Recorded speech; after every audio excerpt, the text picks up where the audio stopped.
शिवाय गुरवे नमः। शिवाय गुरवे नमः। शिवाय गुरवे नमः। शिवाय गुरवे नमः। शिवाय गुरवे नमः। शिवाय गुरवे नमः। शिवाय गुरवे नमः।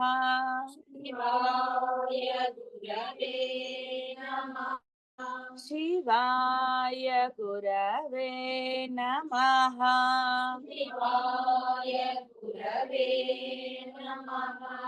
శివాయ. బుద్ధే కర్త భోక్త కూడా. మనస్సు బుద్ధికి ఉపయోగపడే ఒక ఉపకరణం మాత్రమే. ఈ విధంగా మనస్సు బుద్ధి చేసే పనంతటిని సాక్షిగా చూస్తూ అనుభవిస్తూ ఉండే మూలమైన ఆ వ్యక్తిత్వమే, ఆ భావమే, లేక ఆ ఉపకరణమే త్వం అనే పదం సూచిస్తుంది. అది నువ్వు అని సూచిస్తుంది. ఏదైనా ఒక పని జరగడానికి నిమిత్త కారణమైన సాధనాన్ని కరణం అంటారు. మనలో రెండున్నాయి: బాహ్య అంతఃకరణాలు. బాహ్యంగా స్థూలంగా ఉండే ఈ యొక్క కన్ను, చెవి అలాంటివి ప్రాపంచిక విషయాలను అంతఃకరణమైన మనస్సు గ్రహిస్తుంది. అంతఃకరణాలన్నీ కలిసి అనుభవాలను గ్రహిస్తాయి. మనస్సులోని చలనాలు బాహ్యకరణాల ద్వారా కర్మలుగా వ్యక్తమవుతాయి. కాబట్టి రెండు కరణాలని చెప్పారు. బాహ్యమైన అంటే మీరు ఒక కర్మ బాహ్యేంద్రియాలతో చేస్తారు, కానీ ఆ కర్మ ఏది చేస్తున్నారు, ఏది చేయాలనేది లోపల మనస్సు అనే అంతఃకరణం ద్వారా నిర్ణయించుకుంటారు, గ్రహిస్తారు. కాబట్టి ఇక్కడ రెండు ఉన్నాయని చెప్పబడుతోంది. ఈ బాహ్య అంతఃకరణాలు ఎవరికి చెందినవి? ఆలోచించకుండా తొందరపాటుతో అంతఃకరణాలను కర్తగా భోక్తగా నిర్ణయిస్తున్నారు. బాహ్య అభ్యంతర కరణాలు చేసే పనులన్నింటినీ చూస్తూ ప్రకాశింపజేస్తూ తెలుసుకుంటూ సాక్షిగా చైతన్యం మాత్రమే. కాబట్టి ఇప్పుడు అది మీకు తెలిసింది, ఇంకా విడిగా మీకు తెలియాల్సిన ఆవశ్యకత ఏమీ లేదు. అంటే ఏదో ఉంది అని అనుకోవలసిన అవసరం ఎక్కడున్నది? ఎక్కడా లేదు. ఎందుకంటే మూలం అదే. ఒక చెట్టు అలా నిలబడిందంటే కింద మూలమైన అవి ఉన్నాయి. ఈ కాండము గట్టిగా ఉండాలి, కింద ఆ యొక్క పరుచుకుని ఉన్న ఆ వేర్లు ఉండాల్సిందే. కాబట్టి మూలమైన మీరు ఉన్నారు అంటే మూలమైన ఆ చైతన్యం ఉండబట్టే మీరున్నారు. ఈ కరణాలు కూడా అంటే అన్ని ఉపకరణాలు పనిచేస్తాయని మీరు చెప్పలేరు. ఆయన ఉన్నంత కాలం అన్ని ఉపకరణాలు మీకు అంటే మీకు ఆయన చే ఇవ్వబడినవి పనిచేస్తాయని ఎక్కడా లేదు. ఇది మీరు గుర్తిస్తే సరిపోతుంది. కాబట్టి ఎవరివి? కాబట్టి లోపలున్న ఆ జీవుడే అన్ని చేస్తున్నాడండి, దేవుడే చేస్తున్నాడు అన్ని అని అనడానికి లేదు. నేనేం చేయగలనండి, నా మనస్సు నా మాట వింటలేదంట. అవన్నీ అబద్ధాలే. మనస్సు అంటూ విడిగా ఉందా? టేప్ రికార్డర్ లో మీరు ఏదో రికార్డ్ చేస్తారు, టేప్ రికార్డు బాగాలేకపోతేనో కరెంట్ లేదా అది రాదు, అప్పుడు మీరు అనొచ్చు అది పాడైందంటనే ఏదని. కానీ ఇక్కడ పాడవడానికో లేదా ఇంకొకటో మీ దాంట్లో విడిగా లేదు. మీరు చూడకూడదు అనుకుంటే మీ కన్ను బలవంతంగా తెరిచి చూస్తుందా? మీరు వినకూడదు అనుకుంటే మీకు వినపడతాయా? ఇంద్రియాలు మీ వశంలోనే ఉన్నాయి, సందేహం ఏమీ లేదు. ఏ మాత్రం సందేహం లేదు. మీరు దానిని విచ్చలవిడిగా వదిలే అంటే మీ ఇష్టానుసారంగా, అవేం స్వతంత్రంగా లేవు. ఏ ఉపకరణము కూడా స్వతంత్రంగా లేదు. మీ నిర్ణయాన్ని బట్టే చూడటము, వినటము, అన్ని అనటము సర్వము కేవలము మీ ఇష్ట అయిష్టాల మీదే ఆధారపడి, మీ ఇష్ట అయిష్టాల మీదే ఆధారపడి ఉన్నాయి. వాళ్ళ వల్ల వీళ్ళ వల్ల కాదు. మీరు మంచి వాళ్ళ కాదా అనేదే మీరు చూసుకోవాలి. అవతల వాళ్ళు ఎలాంటి వాళ్ళు అన్నది బాధపడుతున్నారంటే అర్థం ఏంటి? మీరు కావాలని బాధపడరు. మిమ్మల్ని బాధపడమని వాళ్ళు చెప్పారు. ఒకవేళ వాళ్ళ ఉద్దేశం మీరు బాధపడటమే అయితే మీరు బాధపడటం చూస్తే వాళ్ళు మళ్ళీ అంటారు. ఏమి అందులో మొహమాటం ఏం లేదు. ఏడ్చేవాళ్ళని ఇంకొంచెం ఏడిపిస్తుంది లోకం అని పెద్ద విన్నారు కదా. So anything. ఇక్కడ మీకు బ్రహ్మం తెలియబడింది, సర్వము బ్రహ్మమే అన్న నిశ్చయ బుద్ధి కూడా కలిగింది మీకు. కలిగిన తర్వాత కూడా ఎక్కడో అయిష్టత, ఎక్కడో భయం.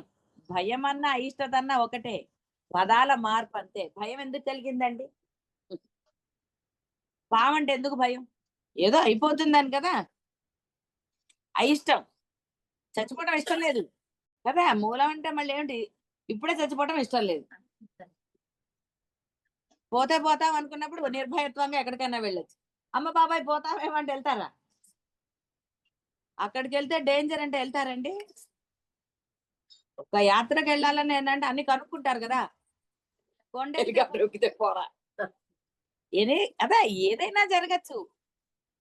భయం మిమ్మల్ని వేరేగా ఆలోచింపజేస్తుంది, రకరకాలుగా ఉంటుంది. అది నథింగ్ బట్ అయిష్టమే కదా, మూలం అదే. పిల్లలు చెడిపోతారేమో అన్న భయం ఎందుకు వచ్చింది? వాళ్ళంటే ఇష్టం లేక కాదు, ఇష్టం ఎక్కువై. అసలు అది భయం అవసరమా? నువ్వు సరిగ్గా పెంచితే, నువ్వు సరైన ఇన్స్ట్రక్షన్స్ ఇచ్చి వాళ్ళని ఎలా పెంచాలో నీకు తెలిస్తే, వాళ్ళతో ఎలా మాట్లాడాలి, ఏ టైంలో ఎలా చెయ్యాలి అనేది కనుక మీకు స్ఫురణలో ఉందనుకోండి, మీరు భయపడతారా వాళ్ళ ఫ్యూచర్ గురించి? అసలు ఏం చేయగలరండి ఫ్యూచర్ కి? మీరు ఏం చేయలేరు. వాళ్ళ ఇష్టానుసారమే. ఎందుకంటే వాళ్ళని ఆ విధంగా చేసింది మనమే. అందరికీ చదువుకోపోయినా గొప్ప వాళ్ళైన వాళ్ళు ఉన్నారు, చదువుకున్నా బేకార్గా ఉన్న వాళ్ళు ఉన్నారు. అందరూ ఒకే రకంగా ఉన్నారా? అమెరికాలో ఎంఎస్ చేస్తే మటుకు ఉద్యోగాలు వచ్చాయా? పాప అబ్బాయి ఎంఎస్ చేశాడు, అసలు ఎన్ని సంవత్సరాలు అన్నాడు అలా ఏదో వచ్చి ఇక్కడ చేశాడు. మరి పెళ్లి చేసుకోవాలిగా, పెళ్లి చేశాడు. భార్య ఏం చేసింది, టాటూ మళ్ళీ అమెరికా వెళ్లాల్సిందే అంది. మళ్ళీ అమెరికా పోయారు. మళ్ళీ 2 ఏళ్ళు 3 ఏళ్ళు అక్కడ వాళ్ళు ఎవరో చుట్టాలు ఇంట్లో అన్నారు. అయినా అబ్బాయికి ఉద్యోగం రాలి. ఎంత బ్యాక్ మళ్ళీ వెనక్కి వచ్చాడు. ఎంఎస్ చేశాడు, మంచి దాంట్లోనే చేశాడు, ఏదో చేశాడు, నాకు అంత కరెక్ట్ గా తెలియదు ఎందులో చేశాడు. కానీ చూడండి ఎంత అదేదో ఆ ఉద్యోగం రానప్పుడే వచ్చేసి ఇక్కడ చేస్తే ఈ పాటికి బ్రహ్మాండమైన జీతం ఉండేది కాదు, ఎక్స్పీరియన్స్ వచ్చి. మళ్ళీ భార్య టాటూట్ అందని వెళ్ళు, ఆవిడ పిహెచ్డి చేసింది. ఆ పిహెచ్డి కూడా ఉద్యోగం రాలే. ఎన్నాళ్ళు వేరే వాళ్ళ మీద ఉంటారండి? వాళ్ళు ఒప్పుకుంటారు? ఎన్నాళ్ళు పెడతారు? ఎంత చుట్టాలైనా సొంత చెల్లెలైనా ఎంత పెడతారండి? ఎందుకంటే వాళ్ళకంటూ కొన్ని లిమిట్స్ ఉంటాయి కదా. అంతమందిని పోషించడం కష్టం కాదు. ఎంతమందినైనా సరే ఒక లిమిట్ ఉంటుంది. లిమిట్ క్రాస్ అయినంత వరకు అందరూ ఆనందమే. లిమిట్ క్రాస్ చేస్తే ఎందుకు? కాబట్టి ఇష్టాలంటే బాగా అర్థమైంది కదా. ఎబ్బే మాకేం ఇష్టం లేదండి అంటారు, ఇక అలా అంటారు డైలాగ్. వద్దొద్దంటే చెయ్యి వెనక్కి పెడతారు, వద్దంటే ఎక్కడ పెట్టాలి చెయ్యి?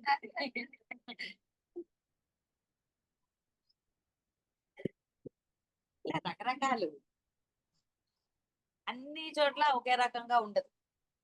డిపెండ్స్. నీతిగా అన్నారు కదా, నియతి. నియతిలో ఉంటే వస్తుంది, కానీ వాళ్ళకి నియతి అనేది తెలియదు కదా. వాళ్ళకి పెద్ద అంటే దేవుడు అంటే భక్తి అలాంటివన్నీ ఏం లేవు వాళ్ళకి. లేదు అక్కడ, బలవంతంగా వెళ్ళారు కదా, నియతిలో లేనట్టే. అట్లీస్ట్ దేవుడుని నమ్మో, దేవుడికి పూజలు చేసుకున్నావు, కొంత దైవ భక్తి ఉందనుకోండి, ఆయన ఏదన్నా మార్చు. మీకు అందరికి మార్చలేదా? మార్చాడు కదా. లేదా మీ నేతిలో ఉందా? నేతిలో మీకు అందరికి బ్రహ్మం అని రాసుందంటారా? రాసుంటే ముందే రావాలి కదా. రాసుంటే వెంటనే మీరు ఇందులోకి లొంగాలి కదా, రమణ మహర్షి అయినట్టుగా అవ్వాలి కదా నీతిలో ఉంటే. అక్కర్లేదు ప్రయత్నం. రమణ మహర్షి ఏం ప్రయత్నం చేశాడు? అదే మీరు అట్లా సమయం రావాలని కూర్చుంటే ఎప్పటికొస్తుంది సమయం? ఏమిటి? అవును, ఎందుకు టైం పడుతుంది? నువ్వు ఇప్పుడు అనుకుంటే ఎందుకన్నా అదే కదా టైం. టైం అంటూ విడిగా ఉందా? టైం అంటూ విడిగా ఎక్కడుంది? కాలం అని నువ్వు దేన్ని లెక్కిస్తావు? బాహ్యంలో ఉన్నావు కాబట్టి పగలు రాత్రి అనేది ఆయన ఏర్పరిచాడు కాబట్టి దానికి మనం ఒక గంట, ఇది గంట, ఇంతసేపు గంట, 60 నిమిషాలు గంట ఎందుకు అనాలి? 120 నిమిషాలు ఒక గంట అని ఎందుకు అనుకోండి? అంతే. అది మీరు ఫాలో అవుతున్నారు. మిమ్మల్ని ఫాలో అవ్వమని చెప్పారా? ఎవరు చెప్పారు మిమ్మల్ని ఫాలో అవ్వమని?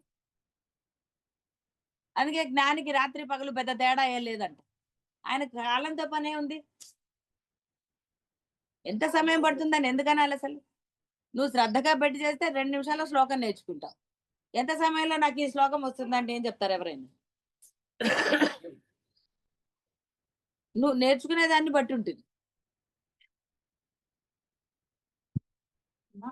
అనుకుంటే వెళ్ళలేం కదమ్మా, నియతిలో ఉంటేనే ఎక్కడికన్నా వెళ్ళాలి. ఎవరు చెప్పారు?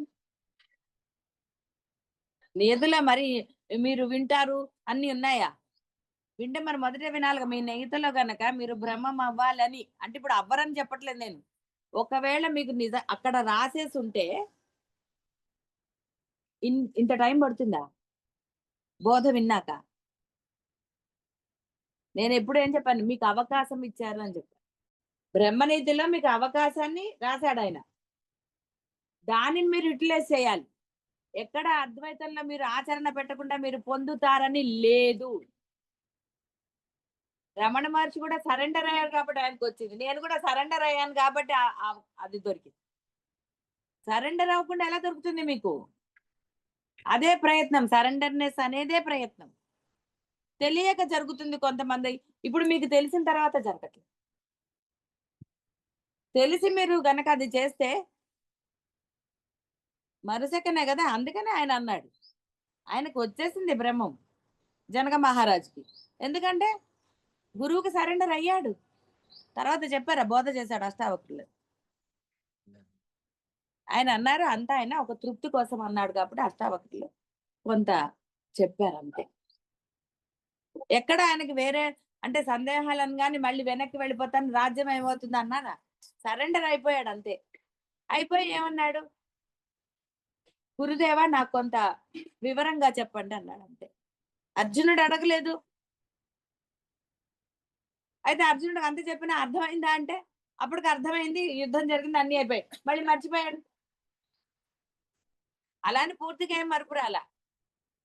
మళ్ళీ అన్నాడు నేను సూక్ష్మంగానే చెప్తాను, ఇప్పుడు విపులంగా చెప్పను అన్నాడు. సూక్ష్మంగా చెప్పగానే అన్ని రీకలెక్ట్ అయ్యే హాయిగా ఉన్నాడు. ఇంకా డౌట్ ఉంటే అడుగు, పర్వాలేదు. అదే అర్థం కాలేదు. అస్సలు అర్థం కాలేదు. పరమాత్మను పట్టుకుంటే నేతిలో ఉంది దేనిది కూడా కంపల్సరీగా జరుగుతుంది. అదే కదా ఎన్నిసార్లు చెప్పాను. ఇప్పుడు నువ్వు కొత్త ఆఫీసులో జాయిన్ అయ్యావు. నీ వర్క్ అంటే ఏంటి అనేది నీకు ఒకసారి చెప్పేసా. సేమ్ వర్క్ అయితే ఎవరు చెప్పరు.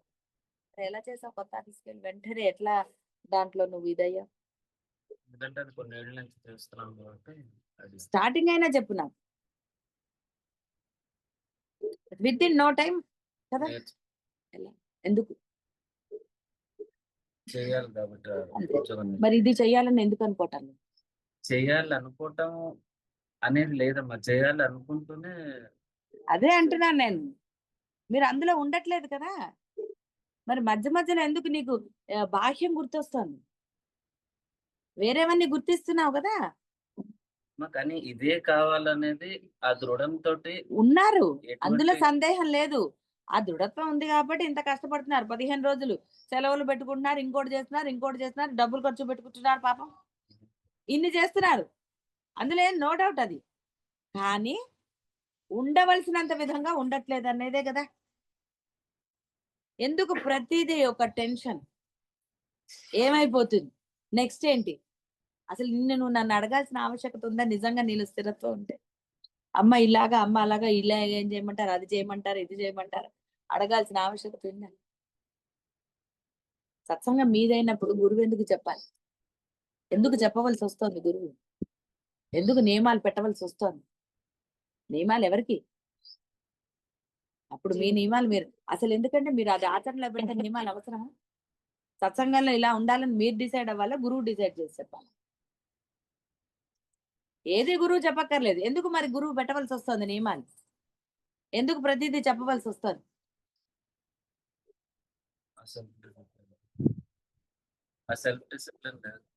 సెల్ఫ్ డిసిప్లిన్ అని కాదు, ఆ స్థిరత్వం లేదు కాబట్టి నిర్ణయాలు తీసుకునే ఈ కాన్ఫిడెన్స్ లేదు. ఆఫీసులో తీసుకోగలిగిన కాన్ఫిడెన్స్ నిర్ణయాలకి ఇక్కడ ఎందుకు జరగట్లేదు? ఇక్కడ అంటే బాహ్యంలో నా ఉద్దేశం. ఆఫీస్ ని అది కంపల్సరీ జీతం అది ఇదని దానికి ఒకటి ఆపాదించేసాం. ఇది కూడా అంతే కదా. ఎందుకు కంపల్సరీ ఎందుకు అనుకోలేదు? కంపల్సరీ అనుకున్నప్పుడు ఏది అడ్డం వస్తుంది? ఇప్పుడు సత్సంగానికి అటెండ్ అవ్వాలి కంపల్సరీ అన్నప్పుడు అక్కడ నువ్వు నిజం చెప్పి ఏం జరిగిందో చేసి జరగలేదు. నువ్వు దృఢ నిశ్చయంతో ఉండటం వల్ల జరిగింది కదా. నేను వెళ్ళి తీరాలి అనుకో, వద్దులే చాలు, వారం చాలు లేదా 2 రోజులు చాలు అనుకున్నప్పుడు జరుగుతాయా? ఇప్పుడు సౌమ్య వాళ్ళ మామగారు ఆయనకి పాపం చాలా ఉంది. ఎలాగ నేను 1 వీక్ అని పెట్టాను. ఆయన నేను నాతో మాట్లాడమని చెప్పాను. ఆయనకి మళ్ళీ ఏదో ఆడిట్ అన్నారు. అది పోస్ట్ పోన్ అయ్యాను ఇప్పుడు 4 రోజులు ఉండడానికి. సరే, ఎందుకంటే వాళ్ళకి ఆ తప్పన ఉంది కాబట్టి 4 డేస్కి నేను అలౌ చేశాను. సుమ కూడా అంతే, ఎందుకంటే ఆ అమ్మాయికి ఉంది. ఏం చేస్తాం, కొన్ని ఇంట్లో అందరూ యాక్సెప్ట్ చేయలేరు అవతల వాళ్ళు. ఇంట్లో ఉన్న అంటే గృహంలో ఉన్న ప్రతి వాళ్ళు మిమ్మల్ని యాక్సెప్ట్ చేయాలని లేదు కదా. కాబట్టి తన ప్రాబ్లం తను నాకు చెప్పింది. అమ్మ ఇగో ఇలా ప్రాబ్లం ఉంది ఎలాగా, కానీ నాకు కనీసం ఒక వారము కాకపోయినా 4 ఎంతో కొంత నేను అటెండ్ అవ్వాలమ్మా. అలాంటివి గురువు యాక్సెప్ట్ చేస్తాడు. ఎందుకంటే యాక్సెప్ట్ చేసేది మీకోసమా నాకోసమా? మీరు 4 రోజులు ఉంటే నాకేమైనా డబ్బులు ఇస్తారేంటి? నేనేమన్నా తీసుకుంటానేంటి? ఏం లేదు కదా. కాబట్టి మీ మనస్థితిని బట్టి నేను యాక్సెప్ట్ చేస్తా. మరి ఎందుకని గురువు గారికి ప్రతిదీ చెప్పాలని ఎందుకన్నాడు గురువు? సెల్ఫ్ డెసిషన్ మీ దగ్గర లేదు కాబట్టి కదా చెప్పమన్నాను. లేదా నాకేం, అసలు ఏ వంటలు చేస్తే నాకెందుకు అయ్యా, ఏదైనా తింటాను కదా. మీరు అనుకున్నారు దోశ, రోజు దోశ పెట్టచ్చు, ఉప్మా పెట్టకూడదని. నేనేం అనలేదు కదా. అప్పుడు స్థితి వేరు, నేను ఉప్మా గురించి చెప్పిన స్థితి వేరు. మీరు రోజు పెట్టారు, ఎన్ని రోజులు తిన్న, పొద్దున అదే రాత్రికి అదే. పొద్దున బ్యాంబినో అయితే సాయంత్రం ఇది, మర్నాడు పొద్దున గోధుమ రవ్వ, మళ్ళీ రాత్రికి ఇది, మళ్ళీ అది. ఏదైతేనే అన్ని ఉప్మాలే.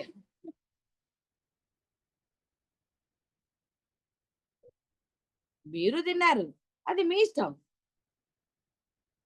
నేను అసలు ఉప్మా చెయ్యనే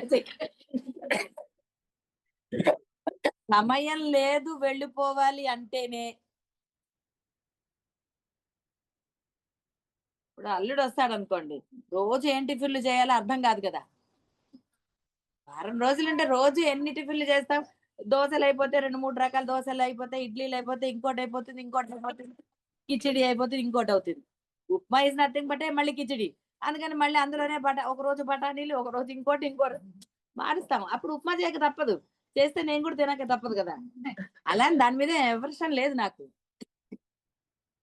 కానీ ఎప్పుడు చూసినా అదే. అందుకని చెప్పాను, అంతేగాని నాకేమన్నా పెద్ద ద్వేషమా? ఒక్కసారి తినడానికి నాకేం అబ్జెక్షన్ లేదే. నా కోసం వేరుగా చేయమని నేను ఎప్పుడు చెప్పను. ఇది సత్సంగం, చేయవలసి వస్తుంది. ఇడ్లీ తింటాలే అంటే నేను చెప్తున్నా, ఇప్పటివరకు జీవితంలో నేను ఇడ్లీలు, ఉప్మాలు,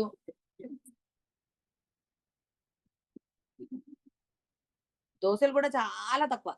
ఎందుకంటే ఇంట్లో వాళ్ళ మీద డిపెండ్ అవుతుంది కదండి. కేవలం చపాతీ పూరి, చపాతీ పూరి. ఏం చేస్తాం, ఎందుకంటే అవే తింటారు వాళ్ళు. అలాగే ఉండేది. అలా అని ఎక్కడికైనా వెళ్తే తింటాం మానేసావా? నేను బయట హోటల్కి వెళ్తే కూడా పూరీనే తినేదాన్ని చిన్నప్పుడు. ఎవరు ఎంతే చెప్పినా పూరి అంతే. ఎందుకంటే చిన్నప్పుడు మీకు కూడా ఇష్టాలు ఉంటాయి కదా, అలా ఉండేవి. తర్వాత చపాతీ తినలేదు. ఫంక్షన్లకు వెళ్తే ఉప్మాలు పెడతారు, తినలేదు. తిన్నాం కదా. పెళ్ళిళ్ళకి వెళ్తే ఉప్మా పెట్టరండి, మరి తిన్నానా లేదు. ఫంక్షన్లు అయితే ఇంట్లో ఫస్ట్ చేయించేది ఉప్మాని. తర్వాత అయితే వేరేది ఏదన్నా అంటుంది. ఫస్ట్ చేస్తే నలుగురు వస్తే ఏం చేస్తారండి?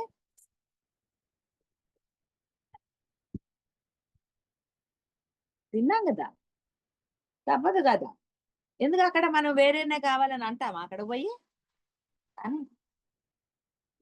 సో యాక్సెప్ట్ చేయాలి, ఏదైనా ఉండాలి యాక్సెప్ట్ చేయాలి. నీ ఇల్లు నీ ఇష్టం, నువ్వు తినలేదు మాని, నీ ఇష్టం వచ్చింది చేసుకోవచ్చు. అందులో పెద్ద గొడవ ఏం లేదు కదా. కాబట్టి ఇష్టాలు సమయం అర్థమైంది కదా. ఇంకా డౌట్ ఉందా? ఇంకా ఉంది. అమ్మ అంటే ఇప్పుడు బ్రహ్మం గురించి తెలిసిందమ్మా మీ అనుగ్రహంతో. అదే అవ్వాలనేది స్థిరంగా ఉందమ్మా. ఇప్పుడు అన్ని మీరు చెప్పినట్టు బ్రహ్మనీతి ప్రకారంగానే జరుగుతాయి. అది ఎప్పుడైతే ఆపాదిస్తాము అంటే ఉన్నదే బ్రహ్మం అని. ఇప్పుడు ఉద్యోగం అయినా, పిల్లల విషయమైనా, ఇంట్లో ఏ చిన్న విషయమైనా జీవితంలో నుంచి కానించి డే ఎండ్ అయ్యేంత ఇది గురువు గారు అనుగ్రహించారని అది పొద్దున లేవడం దండం పెట్టుకొని గారు మన చేసే డే అంతా జరగాలని నామస్మరణ మధ్యలో ఇదైనా ఏదైనా ఇది వచ్చినా మళ్ళా గురువు గారికి అప్పచెప్పి అమ్మ ఇది ఇబ్బంది కలిగిస్తుంది, ఇది ఇక్కడి నుంచి బయటికి రమ్మని మళ్ళీ దాంట్లో ధ్యాస లేకుండా మళ్ళా ధ్యానమే జరుగుతాం. మళ్ళా ఈ స్థిరత్వం అనేది అది ఎందుకు రావట్లేదు అనేది ఇంకా అది ఇప్పుడు నేను ఇంత చెప్పినా నువ్వు ఈ పాయింట్ మటుకు క్యాచ్ చేయట్లే. ఏ పాయింట్? ఎందుకు మధ్యలో ఈ నేను వస్తోంది? ఎందుకు నేను వ్యవహారం జరుగుతుంది? ఎందుకంటే దాంతోటే ఉన్నా కాబట్టి అదే మరి నువ్వు నిర్ణయం తీసుకున్నావు కదా నేనుతో ఉండను అని.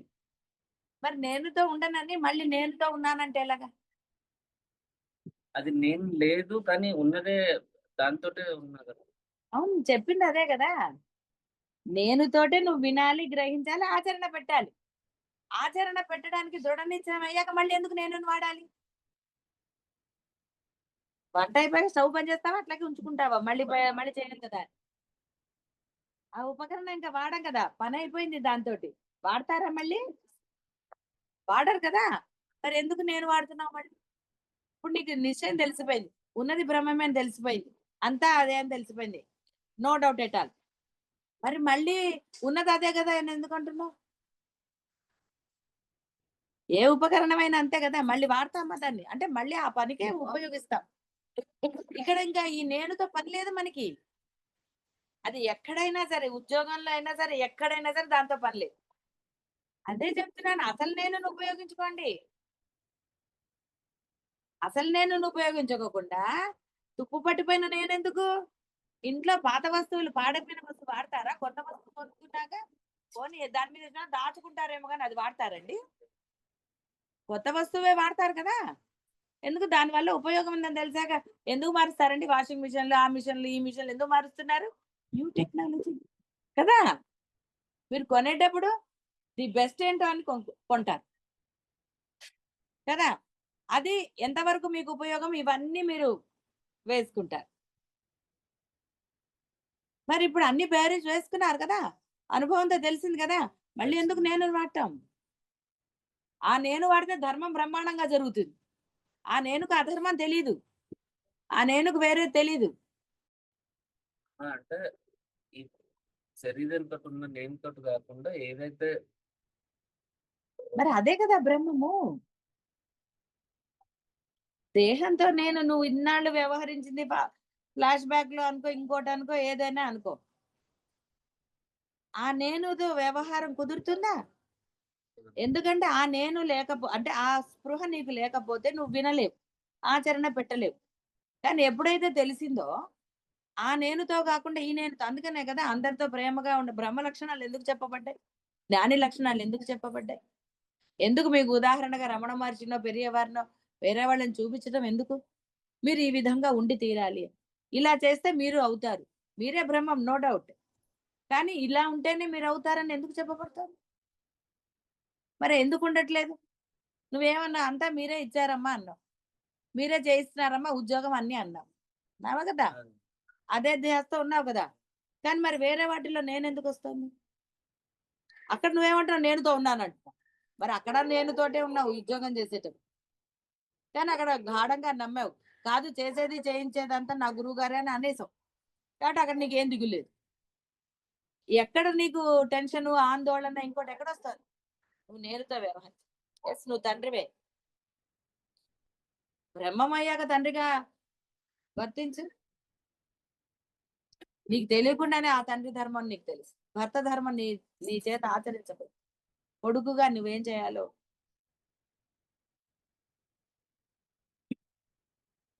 ఒక గురువు పట్ల ఎలా ఉండాలి, పక్కింటి వాళ్ళతో ఎలా ఉండాలి,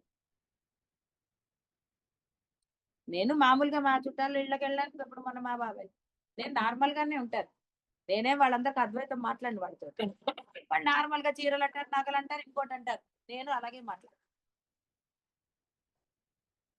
ఏం కొనుక్కున్నావంటే ఏం కొనుక్కోవాలి, ఇంట్రెస్ట్ పోయింది, ఇప్పుడు ఏం వేసుకుంటాను ఉన్నమాట. నేను అబద్ధాలు ఆడు, ఓపెన్ గానే మాట్లాడతా. ఏదుందో అదే చెప్పండి. ఎందుకు వేరేగా వ్యవహారం చేయాలి వాళ్ళతో వీళ్ళతో అలా అని? వాళ్ళు అవే మాట్లాడతారు, అవే మాట్లాడదాం. ఇంట్రెస్ట్ లేదనుకో మాట్లాడకుండా కూర్చోండి. అడిగారు అనుకోండి ఉన్నది చెప్దాం.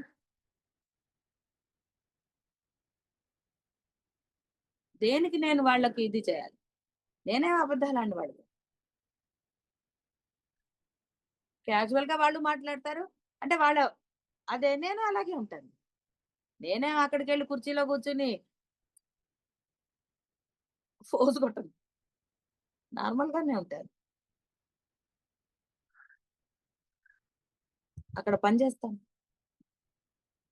నేను మీ గురువుని కానీ వాళ్ళకి కాదు, ఇక్కడ చేస్తాను, మీరు చేయనివ్వరు అంటూ పని అంటూ ప్రత్యేకంగా అలా అవమానం నేను ఎందుకు చేయాలి, అవి ఇక్కడ ఉన్నప్పుడు వేరే వస్తాయి.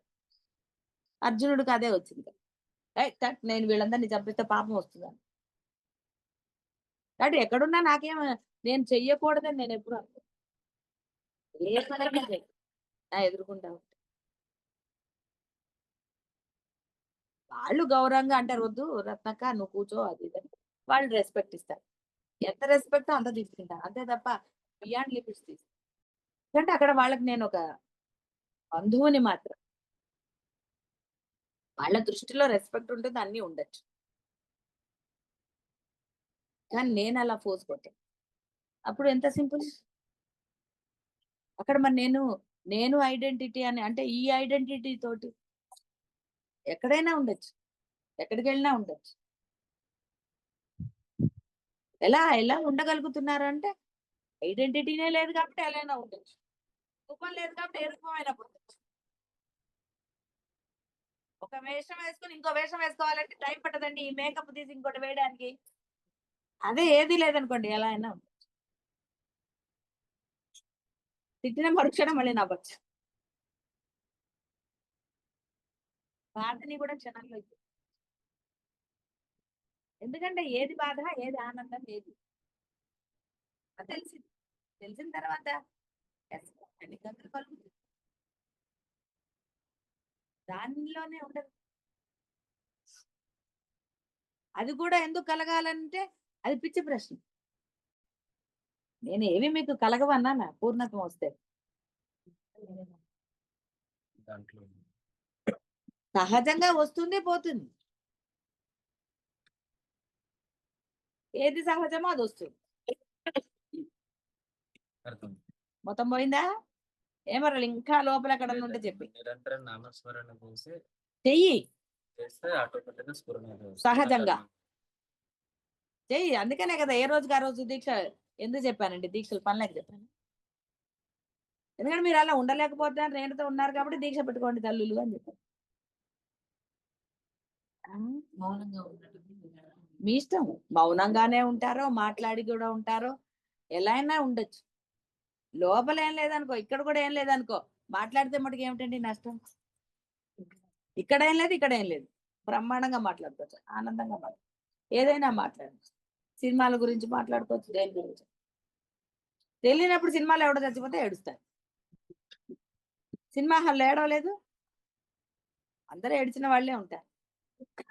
కొంత పెద్ద అయ్యాక కంట్రోల్ అవ్వలేదు, సిల్లి అనుకోలేదు. అప్పుడప్పుడు కూడా కొంత వస్తుందంటే ఏదో వస్తుంది, తర్వాత ఇంకిపోవు నీళ్లు. అన్ని మీవే కదా, అన్ని తెలిసి ఎందుకండి అంటే గురువు దగ్గర ఏమన్నా స్టాక్ ఉందా ఇచ్చేయండి అంటే, గురువు దగ్గర ఏ స్టాక్ ఉందో అది ఇస్తూనే ఉన్నారు. ఆయన దగ్గర ఏది ఉంది అదే ఇవ్వగలరు, కానీ వేరేది ఏమి ఇస్తారండి బాబు? ఇవ్వగలరా? ఇవ్వలేదు. బ్రహ్మమే ఉంది అదే అది ఉంది కాబట్టి అదే ఇస్తున్నాం కదా. ఇవి ఎక్కువ నశించే వస్తువులతో అసలు నశించని వస్తువు చెప్తుంటే నశించే వస్తువులు గురువు అంటే ఎలాగా? మీ అభిమానం ఎక్కడ ఉండాలి? గురువు చెప్పింది ఆచరణలో పెట్టేటానికి ఉండాలి. ఏది చెప్పారో అదే ఆచరణ, అది గురువు చూసేది. అంతేగాని అబ్బో నేను వచ్చిన ఇల్లు వీళ్ళు బలి పెట్టుకున్నారే, ఇంకా అమ్మకుండా దాచుకున్నారే అని గురు సంతోషిస్తారు. కారు దాచుకున్నారు, నేను కొత్త కారు కొన్నారా? పాత కారేగా గురువుకి ఇచ్చింది, మరి మళ్ళీ ఇంకా పాత కారు దాచుకోవడం. గురువు ఏది బోధిస్తాడో అది ఆచరిస్తాడు కాబట్టి గట్టిగా చెప్పగలడు, తిట్టగలడు, అనగలడు. లేదు వేలు చూపించే ధైర్యం ఉంటుందా? ఇలా చెయ్యండి అనగలరా? శుభం భూయా.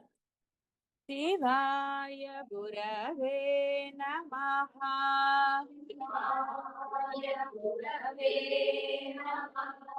శివాయ గురవే నమః.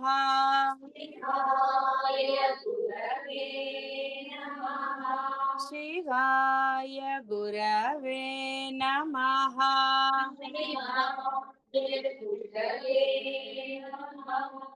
శివాయ గురవే నమః.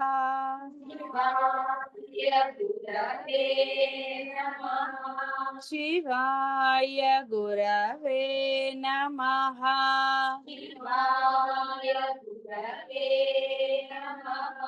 శివాయ గురవే నమః.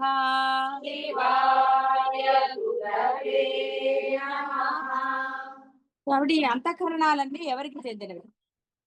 అంతఃకరణాలు కానీ బాహ్యంవి కానీ అన్ని బ్రహ్మల్లోనే మీకు చరణాలు ఎక్కడి నుంచి వస్తాయి? మీరు బాహ్యమైనవి జీవుడు వాడుతున్నాడు.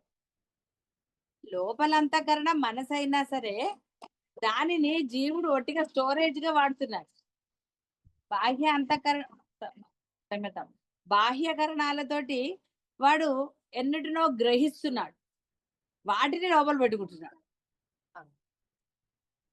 ఎప్పుడైతే ఈ గ్రహించడం మానేసి దాంట్లో ఏది పెట్టకుండా కేవలం ఆ బ్రహ్మమే అని వాడు అన్నప్పుడు వాడికి శాంతి లభిస్తుంది.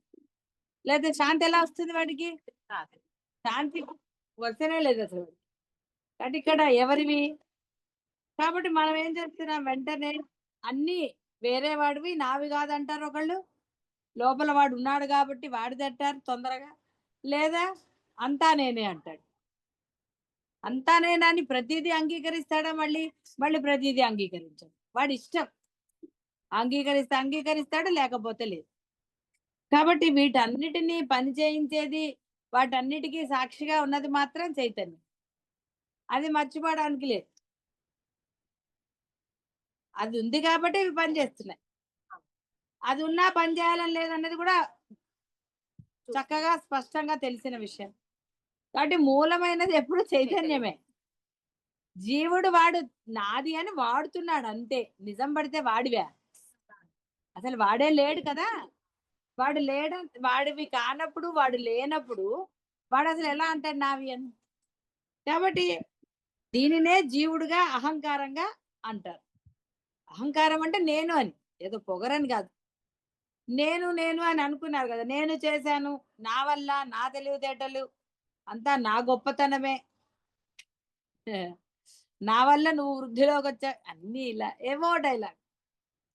నిజానికి ఆ సాక్షివి నీవు. ఈ సాక్షి చైతన్యం కేవలం తెలుసుకునే తెలివి మాత్రమే కాదు, ఆనందమయ స్థితి కూడా అదే. చైతన్యమే కదా ఆనందమయ స్థితి. ఎప్పుడైతే నువ్వు ఈ బాహ్యమైన వాటిని లోపటిని నీ కోసం వాడుకోకుండా, అంటే నీ స్వార్థానికో ఇంకో దానికో నాది నావి అనే పదం వాడకుండా ఏది ఎలా వచ్చిందో అలా గ్రహిస్తూ, మంచి చెడు కూడా గుర్తించకుండా, అంటే మీరు చేసే పని మంచిదే అయి తీరాలి, నీకు లభించేది నువ్వు పొందేది మటుకు నువ్వు గుర్తించరాదు.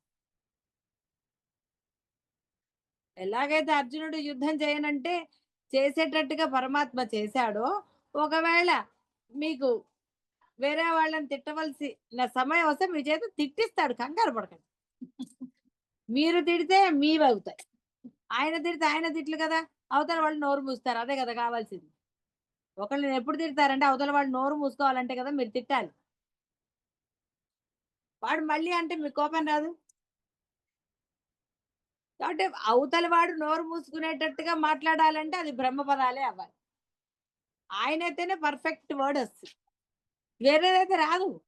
ఎందుకంటే మీరు ఆలోచించి ఏదో అనుకుంటారు. తర్వాత కూడా ఇలా అనకుండా అలా అంటే బాగుండేదేమో, ఇలా రకరకాలుగా ఆలోచిస్తారు కదా. ఎన్నైతే అంటే అయిపోయింది కదా, మళ్ళీ వెనక్కి ఇందాక అసలు మర్చిపోయిన నేను ఈ మాట అన్నాను కానీ ఈ మాట నీకు కరెక్ట్ అంటారు. ఇలా ఎన్నో జరుగుతుంది. కాబట్టి ఇక్కడ సాక్షివి నీవే. ఈ సాక్షి చైతన్యం కేవలం తెలుసుకునే తెలివే కాదు, ఆనందమయ స్థితికి ఇక్కడే నువ్వు పరమానందాన్ని పొందవచ్చు. నువ్వు సాక్షిగా ఉన్నావా, ఆ పరమానందాన్ని వేరే లేదు. ఆనందం వేరు, నువ్వు వేరు, ఇంకోటి వేరు, ఇన్ని లేవు అసలు. ఇక్కడ ఉన్నది ఒకటే. జీవుడు అంటే బోల్డు. నీకు అనేకం కావాలి అంటే జీవుడుగా ఉండు, ఏం పర్వాలేదు, ఎవరికి భయపడక్కర్లా. నీ ఇష్టం వచ్చినట్టు చేయొచ్చు, నీ ఇష్టం వచ్చినన్ని పొందొచ్చు. ఏదైనా కేవలం జన్మలు అనుకుంటే సరిపోయిందా? బాధలు ఎక్కడి నుంచి అనుభవించట్లే. కాబట్టి ఇక్కడ ఇలా ఆనందం. కాబట్టి ఆనందం, కేవలం ఆనందం కావాలంటే కేవలం సాక్షిగా ఉంది.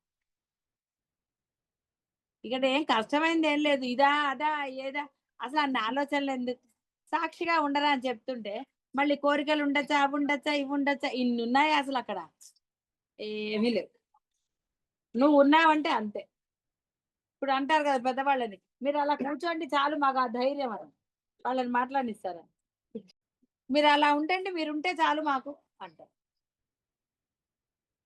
పాపం వాళ్ళు అలా ఉండలేదు, ఏదో సలహా చెప్తారు. ఇదబ్బా ఎందుకు నువ్వు అనవసరం, ఏదో చేసుకుంటున్నాగా కూర్చో, అలా మాట్లాడుతున్నా. సౌమ్యత ఉన్నవాడు అలా చెప్తారు, లేకపోతే విసుక్కుంటారు. సరే అమ్మ ఇక్కడ కూర్చో, లోపల పోయి కూర్చో, ఎందుకు వచ్చిన గోల కానీ అన్నిటికీ అని కదా. అదే పాపం కాస్త గ్రహించిన పెద్దవాళ్ళైతే అలా కూర్చుంటారు, నోరు మూసుకుని. పలకరించిన వాళ్ళని పలకరిస్తారు, లేకపోతే వాళ్ళు హాయిగానే ఉంటారు కదా, అప్పుడు గొడవ లేదు. అంతే కదా. సాక్షిగా మీరు వేరే వాళ్ళ ఇళ్ళకి వెళ్ళినప్పుడు అప్పుడు ఉంటారు కదా, మీకేం సాక్షిత్వం, మీకేం కొత్తది కాదు, మీరు ఉన్నారు. ఇగ్నోరెన్స్ అనేది మీకు చాలా బాగా అనుభవము తెలిసినది. ఇక ఉండగలుగుతారు మీరు. ఎన్నోసార్లు చేయలేదా? చేశారు కదా. చేసిన దానికి గొంతు రాదు. అదే మన ప్రాపంచిక విషయభోగాలను సంతోషంగా అనుభవిస్తున్నప్పుడు కూడా బాహ్య విషయాలు మనస్సును శాంతింపచేస్తుంటే మన స్వరూపమైన ఆనందమే అనుభవంలోకి వస్తుంది. ప్రాపంచిక విషయభోగాలను సంతోషంగా అనుభవిస్తున్నప్పుడు కూడా బాహ్య విషయాలను మనస్సు శాంతింపచేస్తుంటే, అంటే గ్రహించకుండా ఉంటే, అల్లకల్లోలం కాకుండా హాయిగా ఉన్నారు. బాహ్యమైన ఏవైనా సరే మీరేమి ఆందోళన పట్టలేదు, దాన్ని గుర్తించటం లేదు, దాని గురించిన చింత లేదు. అప్పుడు అవి లోపల మీ ఆనందం చెక్కు చెదరకుండా అలాగే. ఇది కూడా మీకు అనుభవం అయిందే కాదా? బయట ప్రతిదీ గ్రహించారండి, ఇంట్లో వాళ్ళదైనా బయట వాళ్ళదైనా. అప్పుడు మీరు లోపల ఆనందంగా ఉన్నారు కదా.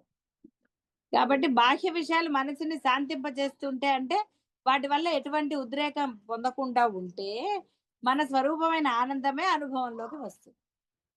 కాబట్టి ఆ ఆనందం అంటే ఇప్పుడు మళ్ళీ పైశాచిక ఆనందాలు కాదు. వాళ్ళు బాధపడుతుంటే మీరు ఆనందిస్తూ ఇది ఆనందం అంటారా? ఎంతసేపు అని వాళ్ళు బాధపడతారు మీరు ఆనందపడడానికి కదా. ఏదైనా కాసేపే కదా. మీరు ఒక మాట అన్నా లేకపోతే ఇంకోటన్నా వాళ్ళ కష్టం వచ్చినా, ఇప్పుడు వాడు కష్టం వచ్చి వాడు అనుభవించకపోతే మీకు ఎంత బాధ అండి. ఇదేమిటబ్బా వాడు ఎంత కష్టం వచ్చినా వాడు ఫీల్ అవ్వట్లేదేంటి అనుకుంటారు కదా. ఇదేమిటి వాడు అసలు ఏదో ఓదారుద్దామని వస్తే వీడు శుభ్రంగా ఉన్నాడంటే. రకరకాలు ఉండవండి, ఏదో అనుకుని వస్తారు, అది అవ్వకపోతే. కాబట్టి ఏది అనుకోకుండా వెళ్ళారనుకోండి, ఏది జరిగినా మీ స్వరూపమైన అసలైన ఆనందాన్ని మీరు పొంది తీరుతారు, అందులో అసలు సందేహం లేదు. అనేక కోరికల ఒత్తిడితో అల్లకల్లోలంగా ఉన్న మనసు ఏదైనా ఒక కోరిక తీరితే తాత్కాలికంగా లిస్ట్ ఎప్పుడైనా తగ్గుతుందండి అసలు? ఒకటి తీరితే 4 పెరుగుతాయేమో తప్ప 4 తగ్గవు. చాలా రేర్ అలా తగ్గించుకో. ఎంత కష్టం, కోరికలు తగ్గించుకోవటం అనేది చాలా కష్టమైన విషయం, అంతే కదా? లేదా కోరికలు తీరుతాయి, కంగారు ఎందుకు? ఎప్పుడో ముసలి వాళ్ళం అయితే కర్ర ముందు కొనుక్కుంటూ పెట్టుకుంటారా? పెట్టుకోరు కదా. అసలు అప్పుడు అవసరం వస్తుందని తెలియకుండా ఎందుకు చేసుకుంటారండి? మరి ఎందుకు భవిష్యత్తు గురించి మనకు గోల? ఈరోజు సంతోషంగా ఉన్నారా లేదో చూసుకోండి, రేపటిది రేపు, ఎల్లుండిది ఎల్లుండి. అంతేగాని ఎల్లుండి గురించి అవన్నీ ఈ రోజు తినేస్తే అయిపోతుంది కదా. ఈ పచ్చడి 2 రోజులు ఉంటుందా? ఎందుకండి, హాయిగా వాళ్ళు శుభ్రంగా తినండి. దాచుకోవటం ఎందుకండి? రేపటికి తినగలరో లేదో, పాడవుతుందేమో. ఒక్కోసారి చూడండి, దాచుకుని ఫ్రిడ్జ్ లో పెట్టినా పాడవదా? అది పాడవచ్చు, మీరు మర్చిపోవచ్చు. అసలు ఆయన తృప్తిగా తినక చేసుకున్నది ఎందుకండి? తృప్తిగా తినడానికి కదా. కాబట్టి హాయిగా తృప్తి తీర అనుభవించారు అనుకోండి, అది వస్త్రమైనా, నగలైనా, ఇంకోటైనా, అప్పుడు దాని మీద ఇది ఉంటుందా? హాయిగా ఉంటారు, హాయిగా ఉండండి. తృప్తి లేకుండా ఏదో చేంజ్ చేసుకుని లాకర్ లో పెట్టుకుంటే ఏం తృప్తి అండి? వేసుకోండి 4 రోజులు ఇంట్లో, కష్టం ఏంటి? ఎందుకు రావుతాం? చెప్పా కదా, ఒక అమ్మాయి కెంపులు చేయించుకుంది, రోజు ఇంట్లో పెట్టేసుకుందాము. ఎందుకంటే ఆ అమ్మాయి కోరిక, అది చేయించుకుంది. ఎందుకు లోపల పెట్టాలంటే రోజు వేసేసుకుంది. ఉంటే ఉంటుంది, పోతే వేసుకున్న తృప్తి ఉంటుంది కదా అండి. కరెక్టే కదా అనిపించింది. కానీ మనకి చెమటలు పోస్తాయి, అందుకే వేసుకోవాలి. నిన్న చెమటలు పోతే ఏదో ఎందుకు వచ్చిన వాళ్ళ అసలు ఇంట్రెస్ట్ అయిపోతుంది. సహజ వైరాగ్యం వచ్చింది అనుకోండి, గొడవే లేదు. కొత్త వస్తువు రాదు కదా, పరమశాంతిగా ఉంటాం. పాత వస్తువు మీద ఇంట్రెస్ట్ లేదు, కొత్త దాని మీద. కానీ మనకు పీకుతుంది అనుకోండి, వేసుకోండి, ఏం పోయింది? ఓ 4 వేసులు తిరిగితే ఎవడంటాడు? భయం అనుకుంటే కొంకప్పుకోండి. ఏదో ఒకటిగా తృప్తి అయితే ఉంటుంది కదా చేయించుకున్నందుకు. అది. కాబట్టి ఒక కోరిక తీరిన మనకి తాత్కాలికంగా ఉపశమనం వస్తుంది. అది తాత్కాలికం మాత్రమే. ఇది అలా అనగానే అసలు ఇవాళ వేరేది అనుకున్నాము, వెంటనే వస్తుంది కదా. అది ఏ ఏ విషయంలోనే వస్తుంది. అంటే తృప్తి కన్నా అసంతృప్తే. ఎలాగైతే సుఖాల కన్నా బాధలే ఎక్కువ మీరు చెప్తూ ఉంటారు, అవే గుర్తుంటాయి కూడా. అదేమిటో ఆనందం గుర్తుందా? పిల్ల పుట్టినప్పుడు సంతోషం కన్నా పెరుగుతున్నప్పుడు చేసిన అల్లరి ఎంత బాగా చెప్తారండి ఒక్కొక్కళ్ళు. ఫ్లాష్ బ్యాక్లు చెప్పరా? వాడికి 25 ఏళ్ళు వచ్చినా వాడు చేసిన అల్లరే చెప్తారు తప్ప, వాడు పుట్టినప్పుడు మీరు పొందిన ఆనందం చెప్తారా? ఒట్టిగా అంటారు, ఎన్నో నోములు నోచాం, ఇక్కడికి వెళ్ళాం, అక్కడికి వెళ్ళాం, గుళ్ళ కదా. మరి ఏది గుర్తుందండి? ఎక్కువ అన్ని తాత్కాలికమే, ఆనందాలన్నీ తాత్కాలికమే. బాధ మటుకు తాత్కాలికంగా ఉంటుంది. ఉందా తాత్కాలికంగా? మనసులో ఒక మూల అది నన్ను బాధిస్తూనే ఉందండి, ఇన్ని సంవత్సరాలైనా పోలేదన్నాడు. ఎందుకు ఆ మూల ఉంచుకోవటం? శుభ్రం చేసుకోవచ్చుగా. ఇంట్లో మూల చెత్త ఉంటే కంపు కొట్టదు.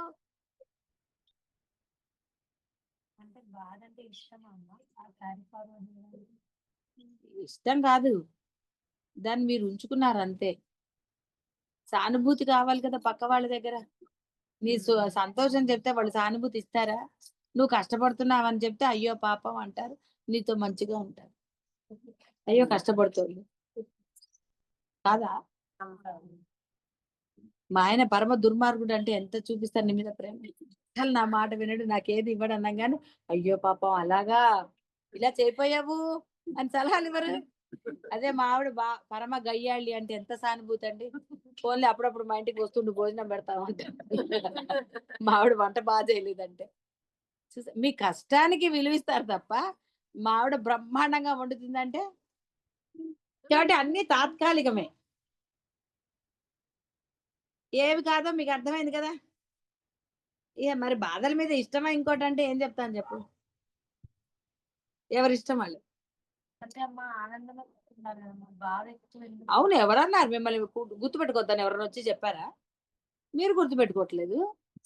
మీ ఇష్టం కదా, మీ మనసు మీ ఇష్టం, మీ ఇల్లు మీ ఇష్టం.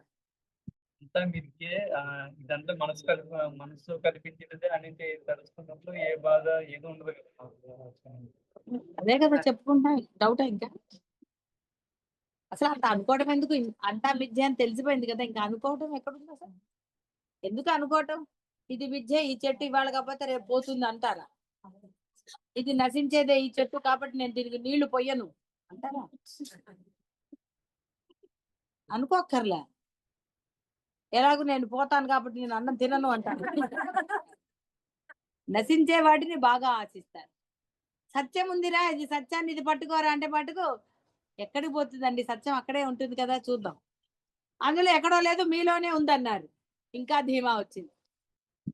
కానీ మీరే ఉండారన్న పరమ సత్యాన్ని కూడా మర్చిపోతారు. మీరే లేక మీరే సత్యాన్ని పట్టుకుంటారు.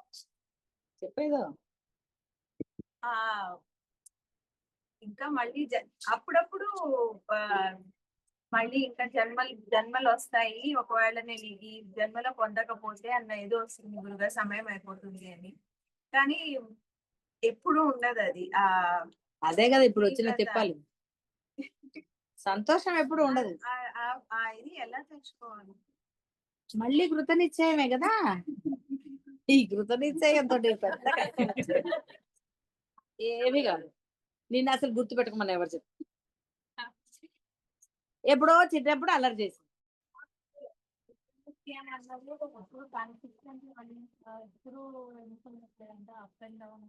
మరి నిశ్చయం లేకపోబట్టే కదా.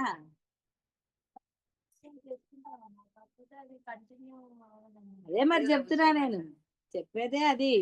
ఎందుకని ఉంచుకోవట్లేదు కంటిన్యూస్ గా? ఎవరొద్దన్నారు? కంటిన్యూస్ గా వాడికి కాపలా కాస్తావా? కంటిన్యూస్ గా రోజు వంట చేస్తున్నావా? కంటిన్యూస్ గా రోజు తింటున్నావా? అన్ని కంటిన్యూటీ ఉన్నాయి కదా. కంటిన్యూటీ దెబ్బతింది ఎక్కడన్నా? లేవటం, వండుకోవటం, తినటం, పడుకోవటం, ఇలాంటివన్నీ కంటిన్యూటీ ఉన్నాయి కదా. ఏమన్నా మానేశారండి? మామూలుగా మీ ఇంట్లో కాకపోతే పక్కింట్లో అవుతుంది. ఫ్లైట్ లో కూర్చునే పడుకు తింటాం మానేశారా, పడుకోవటం మానేశారా? ఎక్కడికి ఏది ఉన్నా కొన్ని జరుగుతున్నాయి, కొంచెం అటు ఇటు అవుతాయి తప్ప ఈ రొటీన్ అయితే మారదు కదా. లేవటం, ఒక వంట తప్పచ్చు కాకపోవచ్చు, కానీ తినటం తప్పదు, పడుకోవటం తప్పదు, ఇక ఇవన్నీ సహజం కాదు, చేస్తున్నారు. అవేం సహజమా? ఎందుకు సహజం? అవును, బాగా ఆకలేసేప్పుడు తినకు, ఒప్పుడు తినకుండా సరిపోతుందిగా. ఎందుకు తినాలి? 3 పూట్ల తినాలి. మరి అన్ని అవన్నీ కదని చెప్పొద్దు. శరీరం అని అది అడిగిందా? శరీరం ఏదో ఒకటి అంటే వీటన్నిటిలో ఇంత నిశ్చయం ఉన్నప్పుడు, సమాధానాలు చెప్పే నిశ్చయం కూడా ఉన్నప్పుడు, మరి ఆచరణలో పెట్టే నిశ్చయం ఎందుకు లేదు?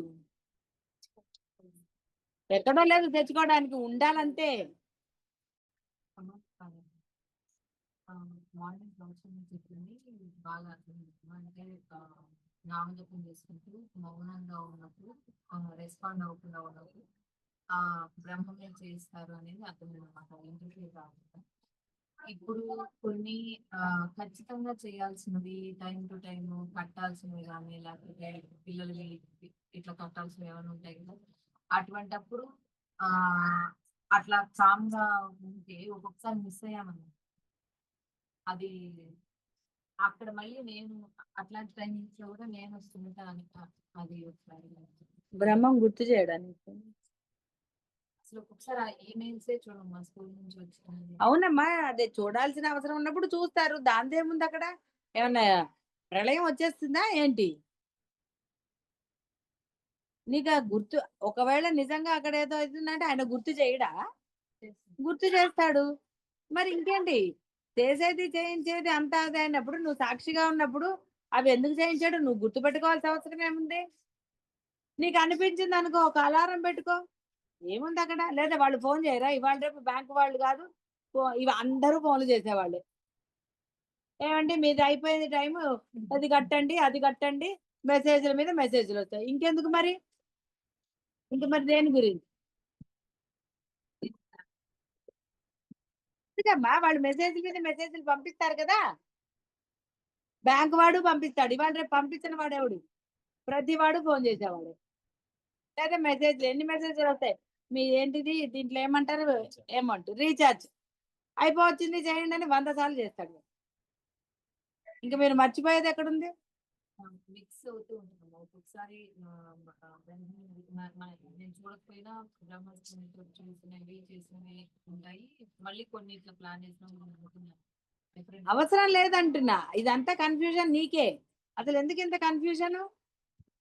ఇంత కన్ఫ్యూజన్ ఏమీ అక్కర్లేదు, హాయిగా ఉంటుంది. అది ఎలా జరగాలో అలా జరుగుతుంది. పాలసీలు మర్చిపోతాం, వాడు ఏమైనా ఎత్తుపోతాడా? ఏమి ఎత్తుపోడు వాడు గుర్తు చేయకపోయినా ఇంకోళ్ళు ఎవరో గుర్తు చేస్తారు, ఏదో మాట సంది. అరుణాచలం అన్న మాట ఆయనకి ఎట్లా వినపడింది? ఏదో చేస్తాడు ఆయన. అంటే నీకు రావాల్సింది అది ఏదైనా నీకు వస్తుంది. కాబట్టి తాత్కాలికంగా మనసు శాంతిస్తుంది. మనసు శాంతిస్తే ఆనందం, అదే ఆనందం. శాంతంగా ఉన్న మనసు ఆనందం కదండి. ఇంకా మళ్ళీ ఆనందం వస్తుంది అనక్కర్లేదు, మీరు శాంతిగా ఉంటే ఆనందమే కదా, కాదా? మీరు నవ్వుతున్నారనుకోండి, నాకు ఆనందంగా ఉంటుంది. మొహాలు సీరియస్ గా పెట్టారనుకోండి, భయంగా ఉంటుంది. కాబట్టి ఆ ఆనందాన్ని గుర్తించాలి. ఇక మళ్ళీ కోరికలు మొదలయ్యాక ఇంకా అంతే. ఇంకేమన్నుందా? లేస్తూనే మొదలెడతారు కదా, ఇవాళకి శాంతిగా పడుకుంటారు, ఇక లేస్తూనే మొదలు. కాబట్టి అశాంతి ఆనందాన్ని తప్పిస్తుంది. అది ఒక డైలాగ్ మాత్రమే. రెండే ఉంటాయి, సుఖమా దుఃఖమా. మీరు దేన్ని పట్టుకుంటే అదే కదా, మీరు దేన్ని పట్టుకుంటే దాన్నే పొందుతారు. శాంతిగా ఉండాలి అనుకుంటే ప్రయత్నం మీరే చెయ్యాలి. ఆనందంగా ఉండాలంటే ప్రయత్నం మీదే అవ్వాలి కదా, వేరే వాళ్ళది ఎలా కుదురుతుంది? వాళ్ళ ఆనందాన్ని మీరు లాక్కోగలరా? వాడి ఆనందాన్ని మీరు అనుభవించగలరా? ఏం అనుభవించగలరు? కాస్త అస్తో కూస్తో బాధ అనుభవించగలరు, అయ్యో పాపం అని.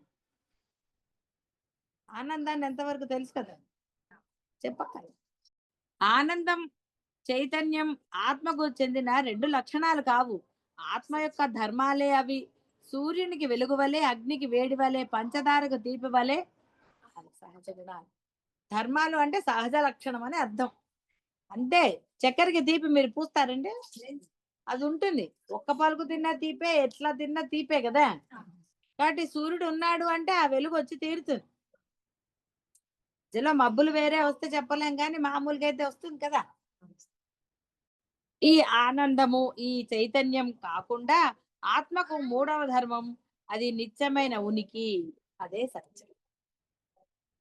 ఉనికి ఉంది కదా, మీరున్నా లేకపోయినా ఉనికికి ఏం హాని లేదు కదండి. నేను లేను కాబట్టి చైతన్యం ఉండదు అంటారా? నేను పోతే నాతో పాటు పోతుందని. చూసారా, మీలో ఉన్న ఆత్మ మీతో రాదు, ఇంకా వేరేవే. అవును, మీరు జీవ లక్షణంతో ఉన్నందుకు చెప్తున్నా. మీరు జీవులే కదా, ఇంకా ఆత్మలు అవ్వలేదు కదా. ఇలా అందుకే ఆత్మ యొక్క ఉనికి కదా మీలో ఉంది, కానీ మీ దేహం నశిస్తే అది మీలో ఉంటుందా? అది లేకపోతేనే మీకు ఉండదు, అంతేగాని మీరు లేకపోతే అది కాదు. అది ఇంకా చిరాకు వచ్చి బయటకు వెళ్ళిపోతుంది. పిల్లలకి విసుగు అట్లా ఇంట్లో ఉండి మీకు కూడా ఇంట్లో ఉండి బోరు కొట్టి కదండి, కాసేపు బయటకు పోయిద్దాం, పక్కింటికి పోయిద్దాం అనుకుంటారు. త్రికాలములలోనూ మార్పు చెందకుండా స్థిరంగా నిత్యంగా ఉండే దానిని సత్యమైనది అని అంటారు. ఎప్పుడూ ఉంది, నువ్వున్నా లేకపోయినా, బిల్డింగ్ ఉన్నా లేకపోయినా, అసలు ఏది ఉన్నా లేకపోయినా అది ఉందండి. ప్రపంచం లేకపోయినా అది ఉంది. అందుకనే ప్రపంచానికి అతీతంగా ఉంది అన్నారు. త్రికాలాల్లోనూ అంటే ఏ కాలంలో కూడా అది ఉన్నది.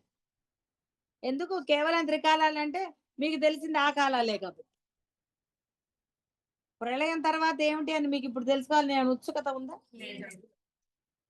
ఎందుకు అనవసరమైనది?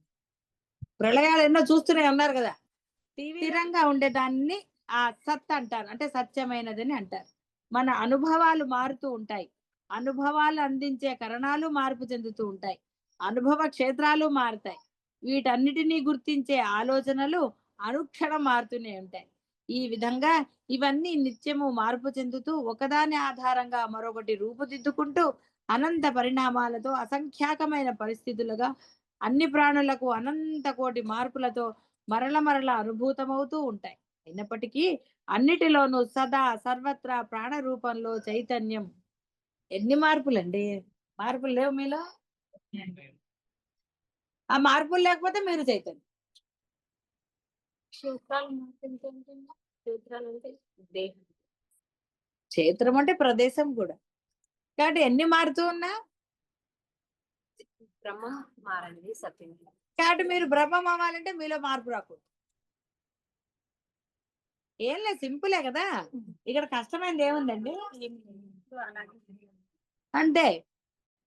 కాబట్టి అన్నిటినీ ప్రకాశింపచేసేది కేవలం చైతన్యం మాత్రమే. మీ మార్పులకు అది కారణం కాదు. మీ మార్పులకి, మీ చేర్పులకి, మీ ఆలోచనలకి దేనికి అది కాదు. నువ్వు కన్ఫ్యూజ్ అయినా, కన్ఫ్యూజ్ అవ్వకపోయినా, నీకు గుర్తున్నా గుర్తుండకపోయినా, నువ్వు ప్లాన్ వేసినా వేయకపోయినా, ప్లాన్లు వేస్తారండి, అలారం కూడా పెట్టుకుంటారు. ఇక దాని గురించి చింత ఎందుకు? అవసరమా? అక్కర్లేదు. హాయిగా ఉండదు. మీరు హాయిగా ఉన్నప్పుడు ఏది గుర్తు రావాలో అది గుర్తొస్తుంది, ఏది అక్కర్లేదో అది రాదు. ఎంత హాయ్ అండి. కాబట్టి సత్యం అవినాశి, స్థిరం, నిత్యం. ఏది సత్యమో అదే అసలైనది, అదే ఆనందం. సాక్షి రూపంలో ఉండే జీవాత్మ వెనుకగా ఆధారంగా ఉండే నిత్య సత్యం, సత్ చిత్ ఆనందం అనే లక్షిత పదంతో సూచించబడుతూ ఉంటుంది. 3 పదాలతో కూడిన ఈ నిర్వచనం బ్రహ్మాన్ని వీలైనంత దగ్గరగా సులభంగా సూచించే, దగ్గరగా అంటే సులభంగా, దగ్గరగా అంటే ఎవరికి దగ్గరగా లేదు,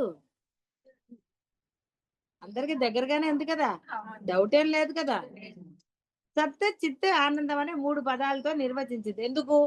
నీకు సులభంగా బోధపడడానికి, నువ్వు అనుభవం పొందడానికి అది ఉంది. శబ్ద ప్రమాణంగా మహర్షులందరి చేత ఆమోదించబడింది. 3 పదాలుగా కనిపించిన 3 విడి లక్షణాలు సూచించడం లేదు. మూడింటికి అవినాభావ సంబంధం ఉంది.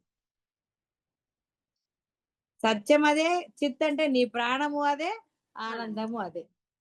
ఇందులో ఏది లేకపోయినా ఏది లభిస్తుందండి? జీవుడివే, జీవుడిగానే ఉంటావు. ఆ 3 ఒకటే, బ్రహ్మమే. దాన్ని బాగా అర్థం అవడానికి బరువులు మోయాలనుకోండి, ఒకసారి బరువు మోయటం కష్టం కాబట్టి డివైడ్ చేస్తాం కదా, ఇది అంతే. కాబట్టి ఆచరణలో మీకు సులభంగా ఉండడానికి, అర్థం అవ్వడానికి విడివిడిగా చెప్తారు, కానీ 3 ఒకటే. 3 పదాలు సూచించేది ఏకము అద్వయమైన బ్రహ్మాన్నే. ఉన్న ఏకైక సత్యమే తెలియబడుతున్నప్పుడు, సత్తుగాను అంటే ఉనికిగా తెలుసుకుంటున్నప్పుడు, అంటే తెలుసుకుంటున్నప్పుడు సత్ ఇది సత్యం అని తెలుసుకోవటం. చిత్ అంటే తెలివి, అంటే జీవుడు నిత్యము ఆనందంగాను ఉంటూ ఉపాధి భేదంతో వివిధ కరణాలతో ఏ విధంగా కొంచెం ప్రింటింగ్ మిస్టేక్ అయింది. కాబట్టి ఈ విధంగా అది వ్యక్తం అవుతూ ఉంటుంది. అంటే నీకు ఆ యొక్క బ్రహ్మం తెలియబడుతూనే ఉంటుంది. అది బ్రహ్మమని నీకు తెలియకపోవచ్చు మొదట్లో, కానీ నీకు తెలియబడకపోయినా అది ఉన్నది నీలో. నీలో ప్రాణంగాను ఉంది, నీ తెలివిగాను అదే ఉంది, నీలో ఆనందంగాను కూడా అదే ఉంది. అది ఉండబట్టే నువ్వు ఆనందిస్తున్నావు, వ్యవహరిస్తున్నావు, నేనున్నాను, ఉనికి ఉంది. నువ్వు దాన్ని ఏదో అనుకున్నావు తెలియనప్పుడు, తెలిసిన తర్వాత అంతా అదే అని నీకు అర్థమైపోయింది. అర్థమయ్యాక ఇంకా చెయ్యక్కర్లేదు అని చెప్పారు. చెయ్యక్కర్లేదు అన్న దృఢ నిశ్చయమే కృత నిశ్చయం. అర్థమైంది అంటే హాయిగా ఉండు, అస్సలు కన్ఫ్యూజన్ అక్కర్లేదు, ఏం ఇంత కూడా అక్కర్లేదు, హాయిగా ఉండండి. ఏం జరగాలో అది జరుగుతూనే ఉంటుంది. మీరు నిశ్చలంగా ఉండండి. నిశ్చలత్వమే బ్రహ్మస్వరూపం. బ్రహ్మం ఎప్పుడు బ్రహ్మాండమే. ఆ సమయానికి ఏది జరగాలో ఎలా జరగాలో అది జరిగి తీరుతుంది. డెఫినెట్ గా జరుగుతుంది. మనం ఏమి కంగారు పడం. ఎన్నో ఉంటాయి, ఎన్నో అనుకుని మర్చిపోతాం, కానీ అదే జరగాలన్నప్పుడు ఆ సమయానికి గుర్తు రాలేదు. మౌంట్ అవుతూ ఉండాలి మనము. మౌల్డ్ అంటే ఎందుకు అసలు సాక్షిగా ఉండంటుంటే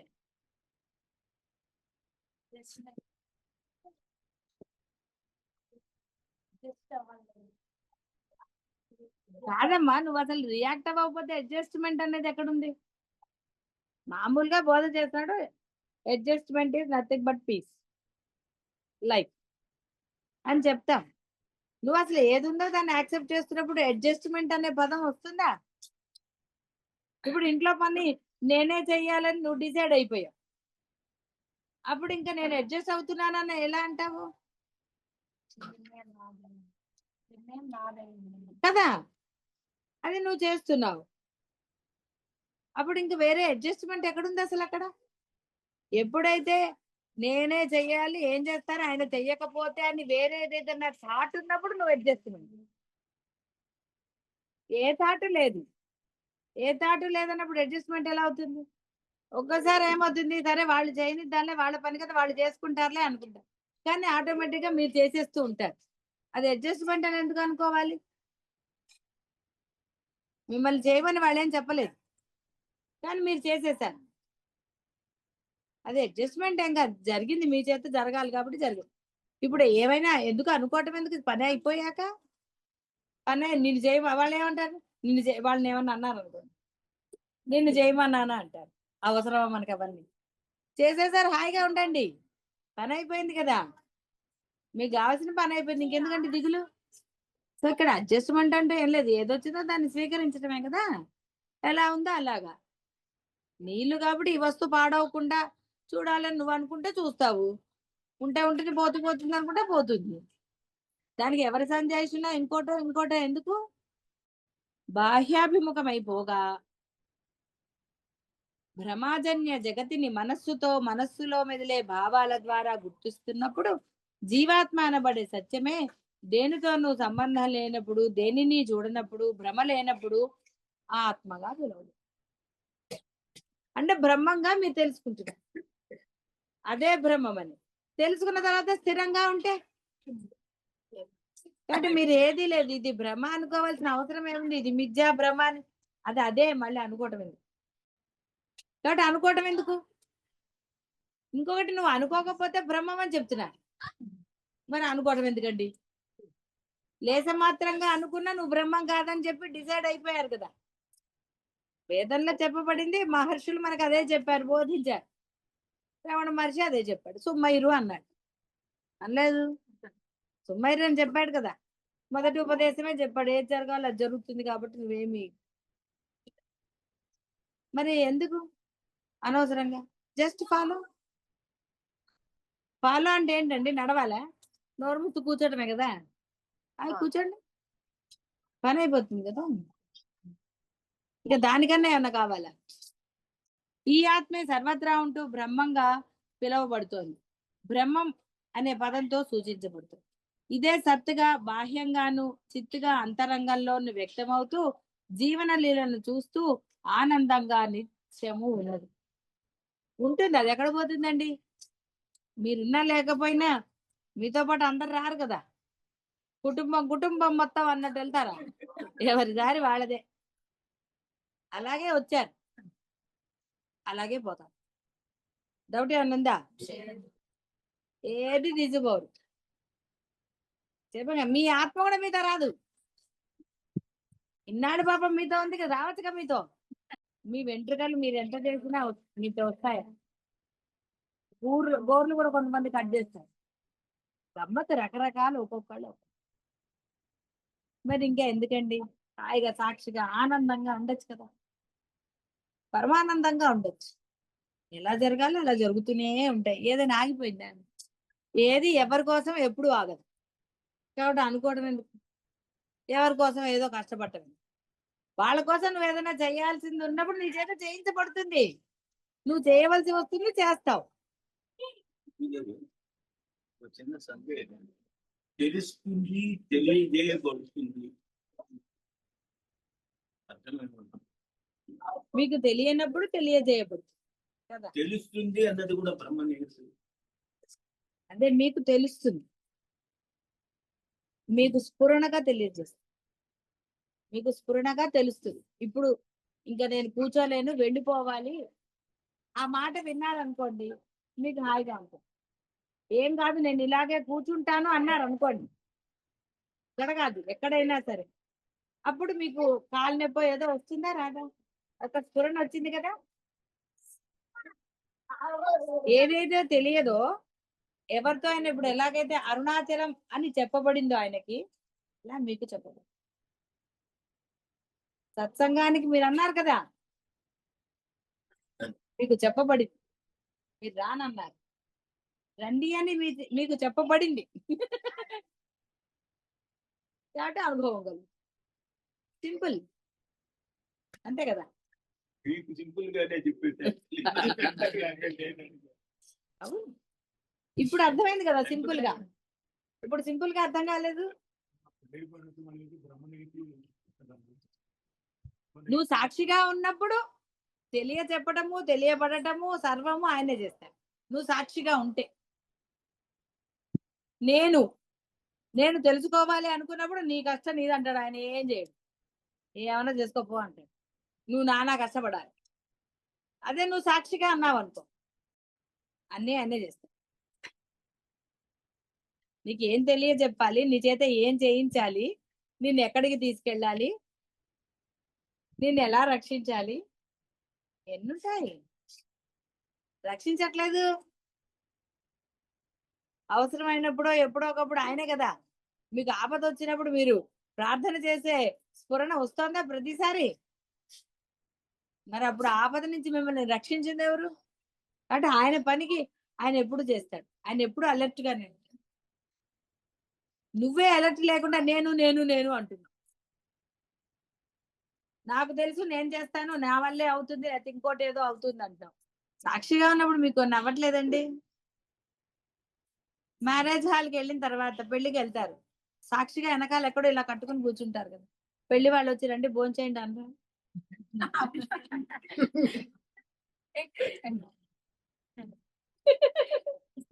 కంగారుగా ఉన్నవాళ్ళు భోజనాలు పెడుతున్నారేమో చూసొద్దాం కంగారుగా వెళ్ళిపోతూ ఉంటారు.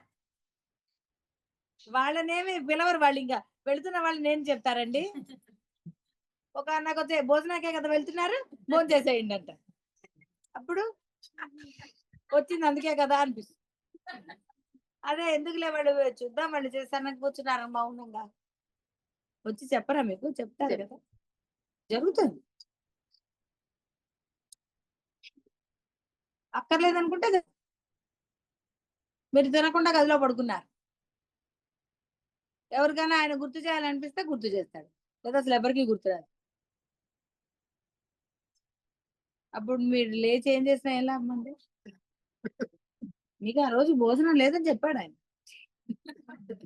సరే మిగిలిందే ఉంటే పెడతారు అనుకోండి, ప్రాప్త అప్రాప్త. ఇది తల్లి పూర్తిగా శరణాగతి పొందితే గాని అంతే, శరణాగతి పొందారనుకోండి, నేను పోయిందిగా ఆటోమేటిక్లీ.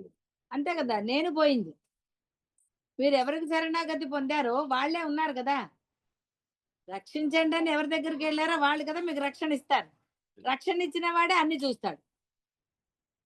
కాబట్టి ఇంకా మీరు అక్కడ ఎక్కడున్నారు, లేరు. అప్పుడు అన్ని జరుగుతాయి. శరణాగతి పొందనప్పుడే కదా మధ్య మధ్యలో నేను అంటూ ఉంటారు. ఇక నేను నుంచి అన్ని మొదలయ్యాగా.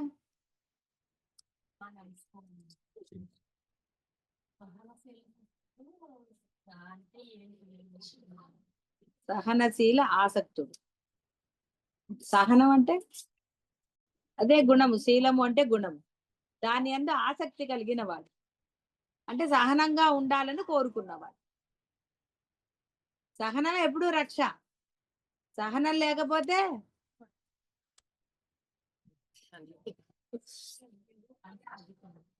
స్థితప్రజ్ఞుడు అంటే జ్ఞానము తెలిసి స్థిరము, అంటే స్థిరమైన మనస్సుతో ఉండేవాడు. వాడేం దేనికి చలించాడు. ఎవరు తిట్టినా ఎవరు ఏదన్నా వాడికి ఏమి దాని నుంచి లెక్కలేదు. ఎప్పుడు సమాధానం చెప్పాలో అప్పుడు సమాధానం చెప్తాడు, లేనప్పుడు మౌనంగా ఉంటాడు. శాస్త్రజ్ఞ అనేది శాస్త్రజ్ఞుడు శాస్త్రము అని కూడా శాస్త్రము అంటే కొన్ని నియమాలు తెలియజెప్పే. శాస్త్రజ్ఞుడు అంటే అవి తెలుసుకున్నవాడు, అంటే తాను ఆచరణలో పెడతాడు, వేరే వాళ్ళకు కూడా బోధించగలడు. శాస్త్రం అంటే ఇవన్నీ ఉన్నదే శాస్త్రం, ఒక పుస్తకం. శాసించి చెప్పేది శాస్త్రం. ఇంకా అందులో మీరు నేను ఇలా చేస్తాను అలా చేస్తానంటే అది తర్వాత అది కూడా చెప్తుంది. నువ్వు చేయకపోతే ఇది అనుభవిస్తావుంటుంది. ప్రాయశ్చిత్తం కూడా చెప్తుంది. అందుకే శాసనం. శాస్త్రం అనేది ఎప్పుడు కూడా మీకు అమ్మాలమ్మ బొమ్మ అని చెప్పదు. శాసిస్తుంది. నువ్వు ఇలా చేసావా, ఇగో ఇది లభిస్తుంది. చెయ్యలేదా, ఈ పాపం లభిస్తుంది. ఓకే, పశ్చాత్తాపం కలిగిందా, ఇగో ఇది ప్రాయశ్చిత్తం, ఇది నువ్వు చెయ్యి. ఖరాఖండిగా చెప్తుంది. ఎక్కడా పోనీలే పాపం అందు. ప్రతిదానికి నియమనిష్టలు ఉన్నాయి. క్షేత్ర దర్శనానికి నియమనిష్టలు ఉన్నాయి. మనం ఆచరించే వ్యవహారాలకి శాస్త్రం ఉంది. మనకి నచ్చిందే శాస్త్రం అనడానికి లేదు. సో మీరు కోరికలు అంటే జీవుడుగా ఉన్నారు కాబట్టి మీరు శాస్త్రంలో చెప్పింది అనుసరించి తీరాలి. అంటే మీ వంశానికి ఇంకోటి ఏవైతే ఆచార వ్యవహారాలు ఉన్నాయో అవి పాటించాలి. పాటించలేదనుకోండి పాపం వచ్చింది. ఎందుకంటే మీకు కోరికలు ఉన్నాయి. కోరికలు ఉన్నప్పుడు పాపం వచ్చి తీరుతుంది. ఎందుకంటే మీరు కోరికతో పుణ్యం కూడా అంటారు కదా. ఎందుకుంటాయి? కోరికలు లేనప్పుడు మీకు ఏమి లేదు. అలా అని చిన్న కోరికలే ఉన్నాయంటే అనకూడదు. చెప్పాను కదా, ఇంట్లో అన్ని ఉన్నాయి, వండుకుని తినండి, నష్టమేమీ లేదు. ఆ కోరిక ఏమి భయంకరమైనది కాదు, దోషయుక్తమైనది కాదు. కానీ ఇతరులను హింసించో, ఇతరులను బాధ పెట్టో, ఇతరులవి ఏదైనా సరే మీరు సంగ్రహించో, ఏదైనా సరే ఏది చేసినా అది దోషమే, పాపమే, అది కోరికే. దానివల్ల మీకు దోషం వచ్చి తీరుతుంది. మీ కోరిక వల్ల ఎవరికి ఇబ్బంది కలగకూడదు. ఎవరిని మాటలతో హింసించరాదు. మనసా వాచా కర్మణ. అలా అట్లాంటి కోరికలు ఏవైనా తీర్చుకోవచ్చు, నష్టమేమీ లేదు. అనుకుంటారు. లోక రీతే అంత కదండి. వాడు అనుకుంటాడు. వాడు అనుకుంటే స్థితప్రజ్ఞుడికి ఏమీ డోకాలేదు. ఎందుకంటే వాడు స్థిరముగా ఉన్నాడు, స్థితముగా ఉన్నాడు, హాయిగా ఉన్నాడు. వాడి దాంట్లో వాడు స్థిరముగా ఉన్నాడు. అవతల వాడు ఏదనుకుంటే వాడికి ఏమిటండి? వాడికి అసలు దాంతో లెక్కే లేదు కదా. హాయిగా ఉన్నాడు, ప్రశాంతంగా ఉన్నాడు. వాడు వీడిని ఏదంటారు ఎనాయింగ్ చేయొచ్చు, ఇంకోటి ఏదో చేయొచ్చు. దేనికి అతను ఏమీ చలించాడు. ఎప్పుడు సమాధానం చెప్పవలసి నా ఇదో ఉంటుందో అప్పుడు సమాధానం చెప్తా. అప్పటి వరకు ఏమీ మాట్లాడు. తన యొక్క స్థితప్రజ్ఞుడికి పౌరుషం ఉండదు, చెప్తున్నా కదా. అందుకని ఎప్పుడు పౌరుషం రావాలో అప్పుడే వస్తుంది. ఆ పౌరుషము ఒక గంట అరగంట వరకు అంటే ప్రొలాంగ్ అవ్వదు. ఆ సమయానికి ఉంటుంది, అయిపోతుంది.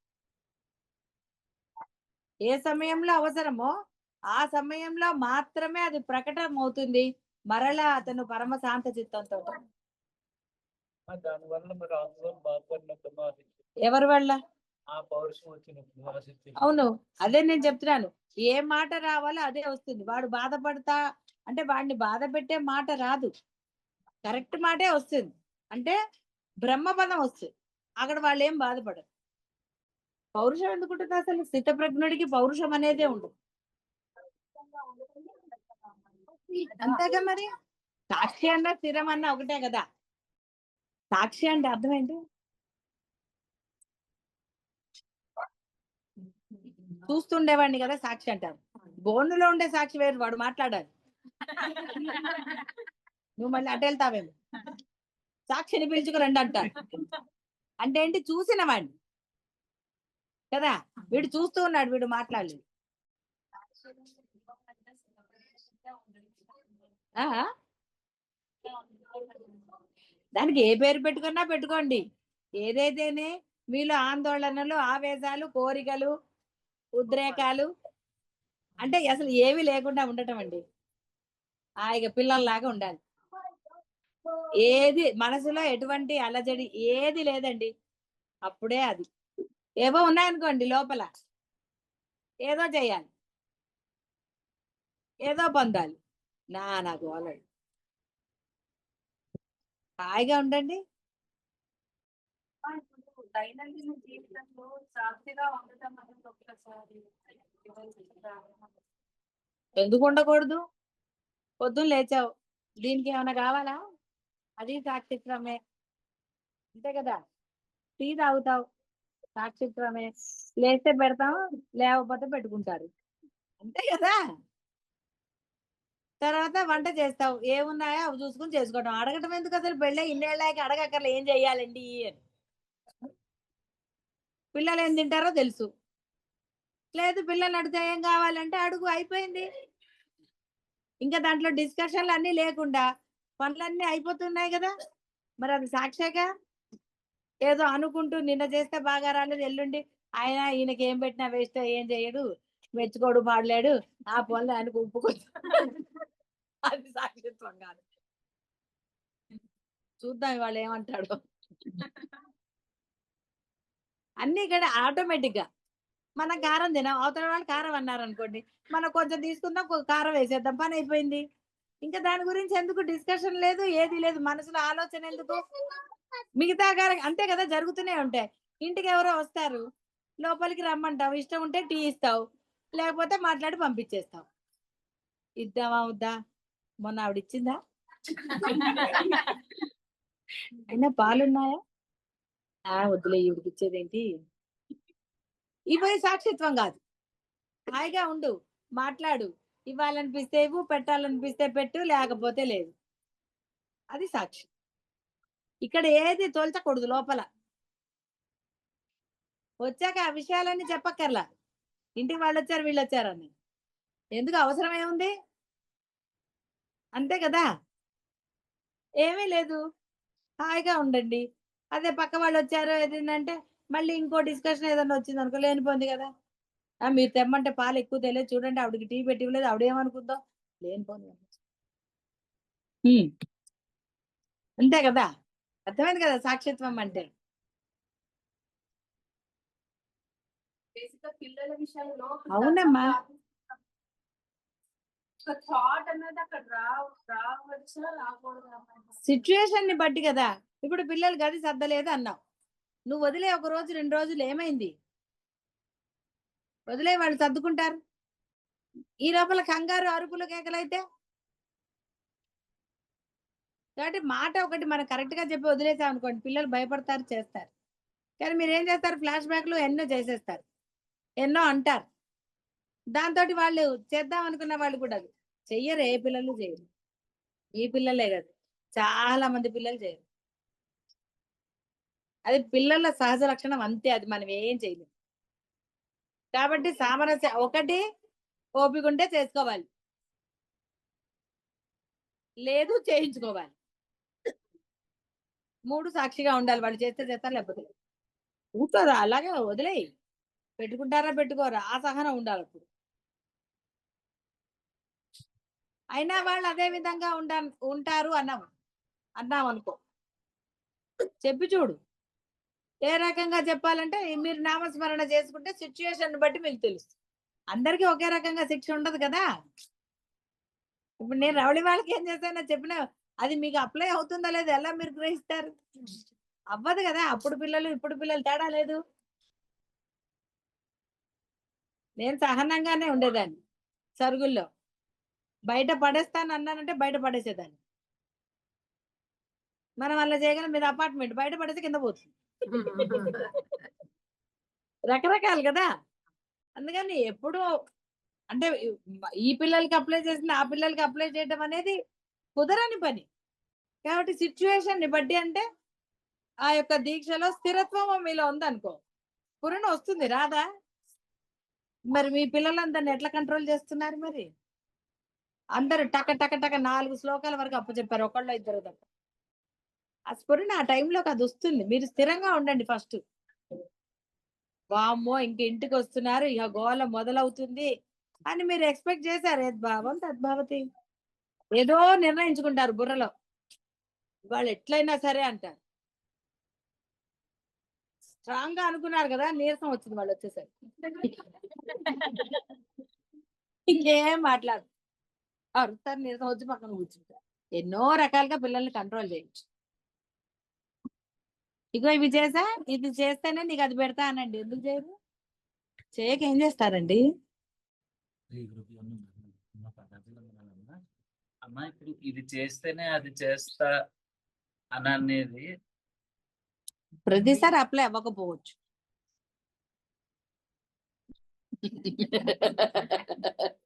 ప్రతిసారి అవ్వకపోవచ్చు. కాబట్టి అది మీకు అర్థం కావాలి. ఎప్పుడంటే వాళ్ళు వింటారు అనేది మీకు తెలియాలి. ఎందుకంటే మీరు ఇచ్చే వస్తువు వాళ్ళకి ఇష్టమైనది అయి ఉండాలి. బిస్కెట్ ఇస్తా పని చేయంటే నువ్వే తినంటారు. ఇవాళ రేపు పిల్లలు అంతగా తగ్గవాళ్ళు, నాకేం అక్కర్లేదు అంటారు. అప్పుడు మీరు తిని చూపించారు, అప్పుడు వాళ్ళు బిత్తరపోతారు. రెండోసారి అట్లా అంటారు, రెండోసారి జాగ్రత్తగా ఉంది. అంటే కొన్ని ప్రాక్టికల్ గా వాళ్ళకి తెలియాలి, మీరు చేసి తీరుతారన్న సంగతి వాళ్ళకి తెలియాలి. జరుగుతాయి, ఎందుకు జరగవు? మీరు మంచి అనుకోండి, నేను బ్రహ్మను అయి తీరుతానని అనుకోండి. అందుకనే వశిష్ఠుల వారు కూడా చెప్పారు, అహం బ్రహ్మాస్మి అనేది ఒక మంత్రంగా జపించండి. అంటే జపించండి అంటే ఆ స్థిరచిత్తంతో ఉండండి. అప్పుడు లక్షణాలు రావా? పిల్లలకి ఇది చేసి పెట్టాలన్నప్పుడు ఓపిక రావటం లేదు, వెళ్ళాలి అని అన్నప్పుడు ఓపిక రావటం లేదు కదా, ఇంట్రెస్ట్ వస్తుంది కదా. ఇలా రకరకాలుగా ఉన్నాయి కదా. అలాగే నేను బ్రహ్మం అయి తీరుతానని నిశ్చయం చేసుకుని అదే తలుచుకోవటం అంటే గుర్తు పెట్టుకోండి, ఎలా ఉంటే బ్రహ్మం అవుతానన్నది మీ అందరికి ఇప్పుడు తెలిసింది కదా. పోనీ అన్ని ఉన్నాయి, అక్కడ ఏమీ లేవు, ఏది లేకుండా ఉండటం ఒక్కటే.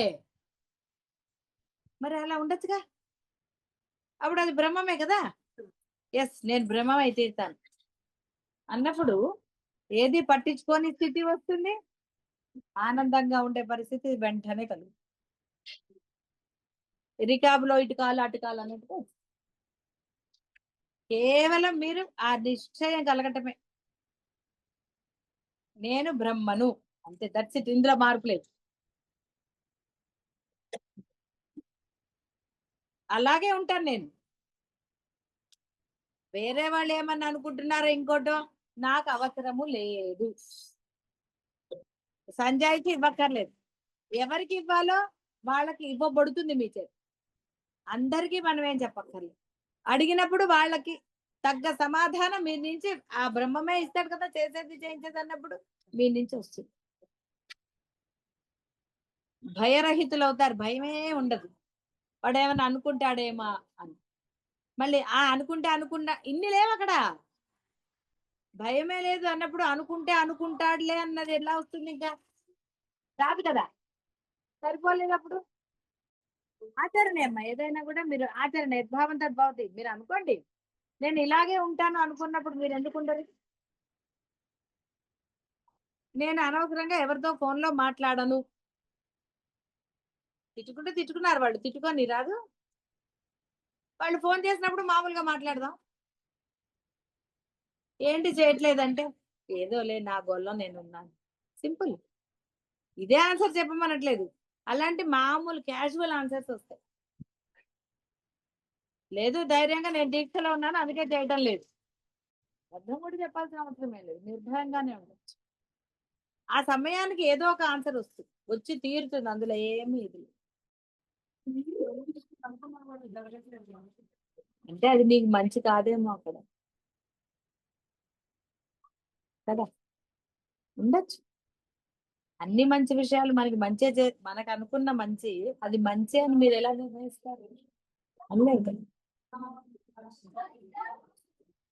నేను అనుకుంటున్నాను అది నాకు మంచిది. కానీ అది కాదేమో, దానికన్నా ఇంకో మంచి ఉందేమో. ఉండవా? ఉంటాయి కదా. అందుకని అసలు మనం ఏది అనుకోకూడదు. ఏది అనుకోకుండా నిశ్చలంగా ఉందాం. ది బెస్ట్ అంటే ఆయనే ఇస్తారు.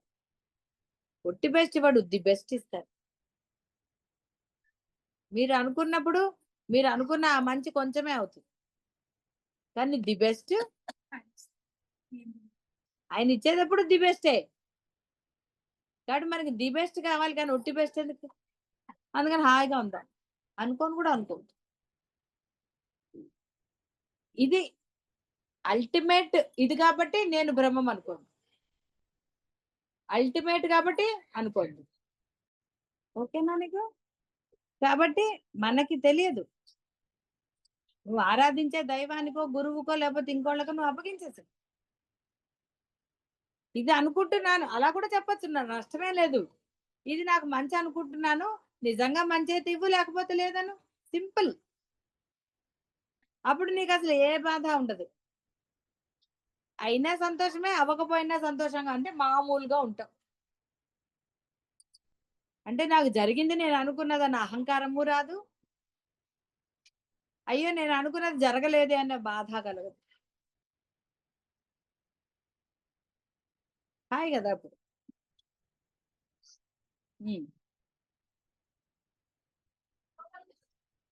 ఇంకెవరికైనా ఉన్నాయా సందేహాలు?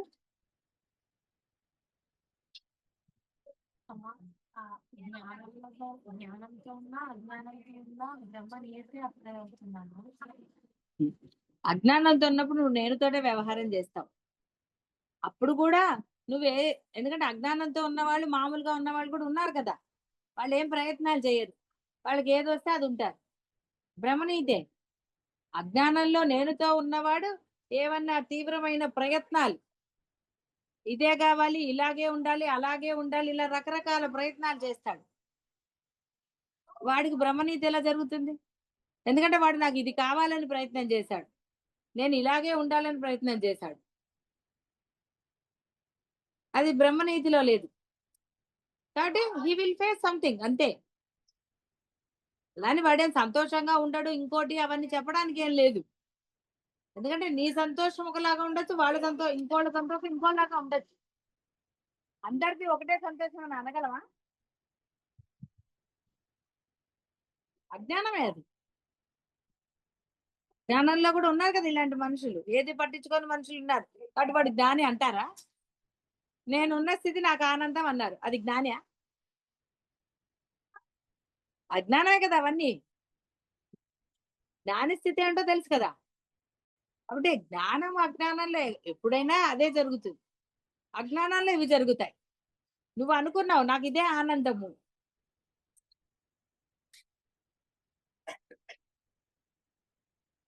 అది నువ్వు అనుకున్నది. నేను ఆనందంగానే ఉన్నాను అనుకుని నువ్వు అన్నావు. నువ్వు ఏదన్నా అనుకున్నావు అంటే అది జీవలక్షణమే కదా, అది అజ్ఞానం కాదా? ఏది అనుకోకపోతే కదా జ్ఞానం అని చెప్పబడుతుంది, అప్పుడు కదా ఆనందం.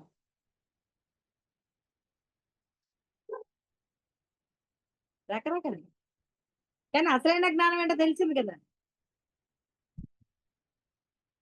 సర్వకాల సర్వ అవస్థల యందు సాక్షిగా ఉండటమే అసలైన ఆనందం, అదే అసలైన బ్రహ్మానందం. ఇంకేమిటి? అందరికీ ఒకే రకమైన ఉంటాయని అనగలరా?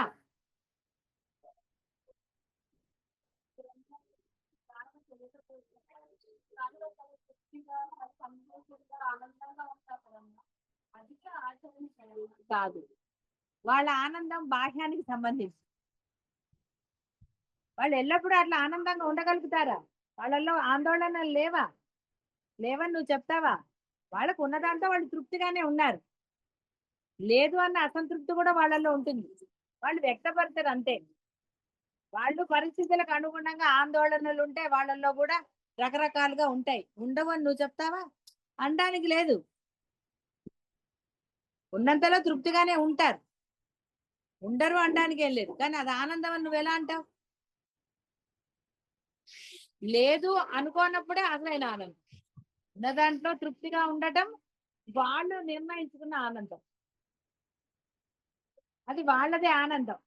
కానీ వాడు మనసులో ఏంటుందో నీకు తెలుసా? అసంతృప్తి లేదని నువ్వు అనగలవా? వాళ్ళు ప్రకటించలేదు, అంటే వాళ్ళకి ఆ ధైర్యం ఉంది. వాళ్ళకి వ్యవహారంలో అసంతృప్తిని బయటికి రానివ్వరు. ఆందోళన పడకుండా ఉన్నారా పోనీ? వాళ్ళ పరిస్థితులకు అనుగుణంగా తృప్తిగా ఉన్నారు, ఉన్నది ఆ ఉన్నంతలో. కానీ వాళ్ళకి బాధలు లేవు అని కానీ, ఆందోళన కానీ, టెన్షన్లని మీ భాషలో ఏదైతే లేవా? కాబట్టి తృప్తి వేరు, ఆత్మానందం వేరు. తృప్తి నువ్వు భావించావు కాబట్టి తృప్తి, ఎందుకన్నా తాత్కాలికమైన తృప్తి. తృప్తిని నువ్వు ఎలా నిర్వచిస్తావు? ఒకటికి 1,00,00,000 ఉన్నా సంతోషం ఉండదు, తృప్తి ఉండదు, ఇంకా ఉంటుంది. ఒకటికి నాకు ఎంత వస్తే అంత చాలే అన్న తృప్తి ఉంటుంది. ఇతనికి అసంతృప్తి ఉంది, ఇతనికి అసంతృప్తి లోపల. ఇతను వ్యక్తపరచవచ్చు, ఇతను వ్యక్తం చెయ్యలేకపోవచ్చు.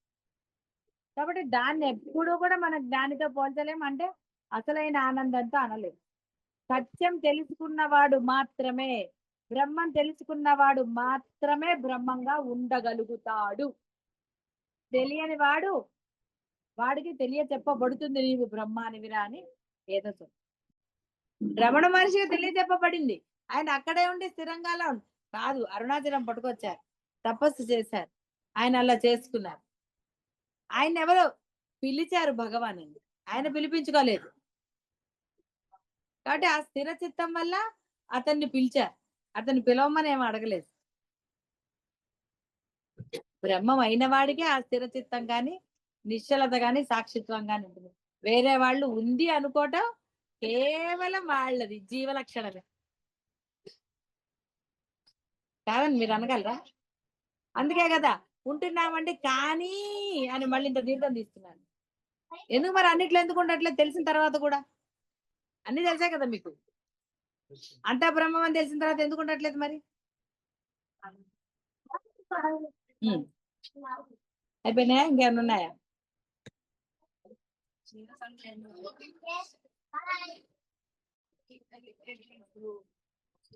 ఒక మనిషి చెప్పారు కదా, వాళ్ళ ప్రాణం పోయింది, చైతన్యం ఆత్మ పోయినప్పుడు ఇట్లా ఆత్మ లేకుండా శరీరం ఇస్తారు ఇట్లా ఆత్మ వెళ్ళిపోయినప్పుడు ఎక్కడికి వెళ్ళిపోతున్నా మళ్ళీ బ్రహ్మంలోకి వెళ్ళిపోతున్నాం. బ్రహ్మం ఎక్కడుంది అంటే మరి ఇంకెక్కడికో వెళ్ళడానికంటే ఏముంది అక్కడ? ఎక్కడో లేదు కదా, బ్రహ్మం అంతటా ఉంది. శరీరం నుంచి బయటకు వచ్చిన తర్వాత బయట లేదా? మరి అందరూ కలిసిపోయింది, ఇంకేమిటి?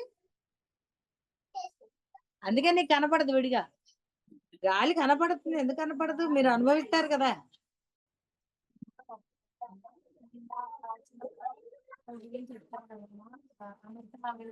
జాబ్ అని అంటే అమ్మ వాళ్ళు భావం కంపల్సరీ వెళ్ళాలని బాగా నేను నిన్నే చెప్పాను, వాళ్ళకి దైవశక్తి లేదు.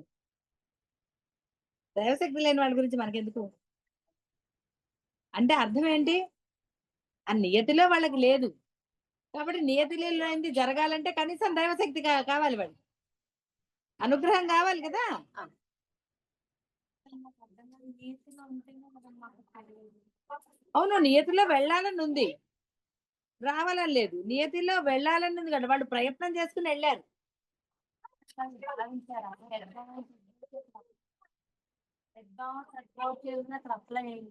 ఎట్లా అవుతుందమ్మా? వాళ్ళు ప్రయత్నం చేసుకుని నేను వెళ్ళి తీరుతాను, అక్కడ ఉద్యోగం చేసుకుంటాను అనుకున్నాడు. అక్కడ ఏమి అది జరగలేదు, ఏది వాళ్ళ ప్రయత్నం జరిగింది అంతే, నియతిలో లేదు అది. కాబట్టి వాళ్ళు కష్టపడ్డా వాళ్ళకి వచ్చిందా? అంటే ఏమైనా సరే నియతే అప్లై అవుతుంది కదా, మరి ఇక్కడ ప్రయత్నము ఉందండి. సరే, నువ్వు ఏవో ప్రయత్నాలు చేసావు కదా ఈ మధ్య, డాక్టర్ ప్రయత్నాలు ఏమయ్యా? ఏమి చేయడం లేదని ముందే చెప్పబడింది కదా, కానీ ప్రయత్నం చేసావు కదా, ఏదో ఉంది తెలుసుకుందాం, జరిగిందా? అంటే ప్రశాంతం వచ్చినట్టు నేను చూస్తున్నాను కదా, నువ్వు ఏదో ఉందని ఎంత టెన్షన్లు ఇంకోటి ఏదో అన్ని జరిగే కదా. లేదు అని చెప్పినా అప్పుడు విన్నావా మరి? వినలేదు, చేసావు, కష్టపడాల్సి వచ్చింది కదా, మరి బాధపడ్డావు కదా. అసలు ఈ తర్వాత విన్నావు కాబట్టి కొంచెం మళ్ళీ ప్రశాంతత. అప్పుడు కూడా వినకపోతే అర్థమైంది ఇప్పుడు బాగా.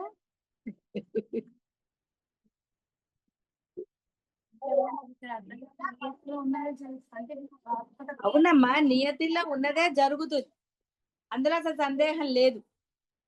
బ్రహ్మ నియతి నువ్వు సాక్షిగా ఉన్నప్పుడు బ్రహ్మాండంగా జరుగుతుంది, మార్పులు చేర్పులు కూడా జరుగుతాయి.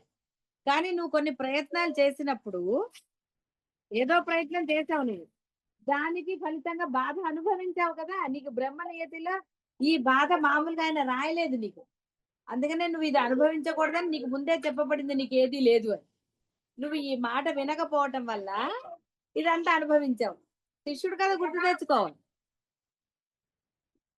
శిష్యుడికి చెప్పాడు కదా, నీకేం కష్టం రాదురా, ఆ దేవుడు నిన్ను రక్షిస్తాడని ఏదో చెప్తే ఏం చేశాడు? ఏను చట్టం పోలేదు,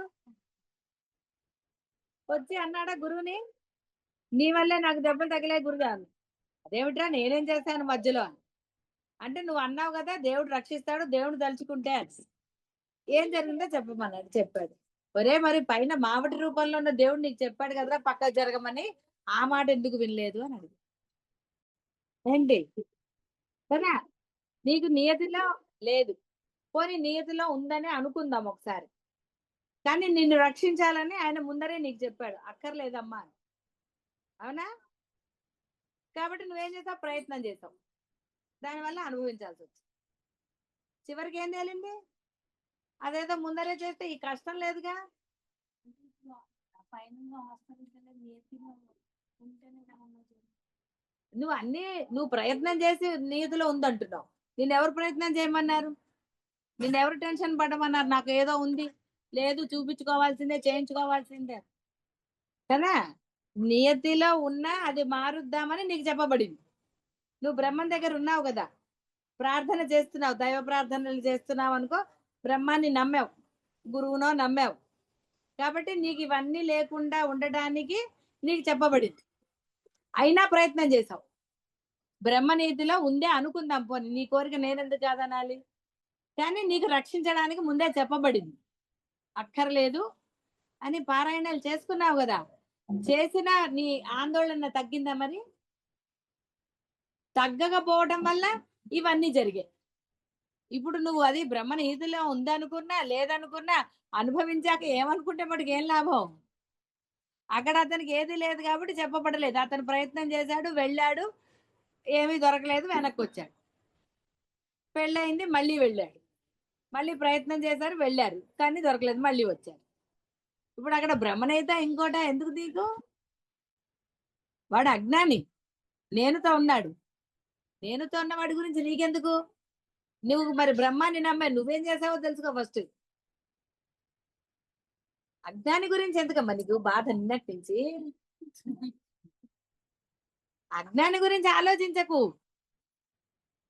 అజ్ఞానంలో ఉన్నప్పుడు కూడా నువ్వు ప్రయత్నాలు చేసినప్పుడు ఏమయ్యాయో, ప్రయత్నాలు చేయకుండా ఉన్నప్పుడు ఏమైందో నీకు తెలియలేదా? పెళ్లి కొడుకును ఎతకడంలో నువ్వు సాక్షిగా ఉన్నావు కాబట్టి మీ నాన్న ఎతికిన వాడిని చేసుకున్నావు, సుఖంగా ఉన్నావు.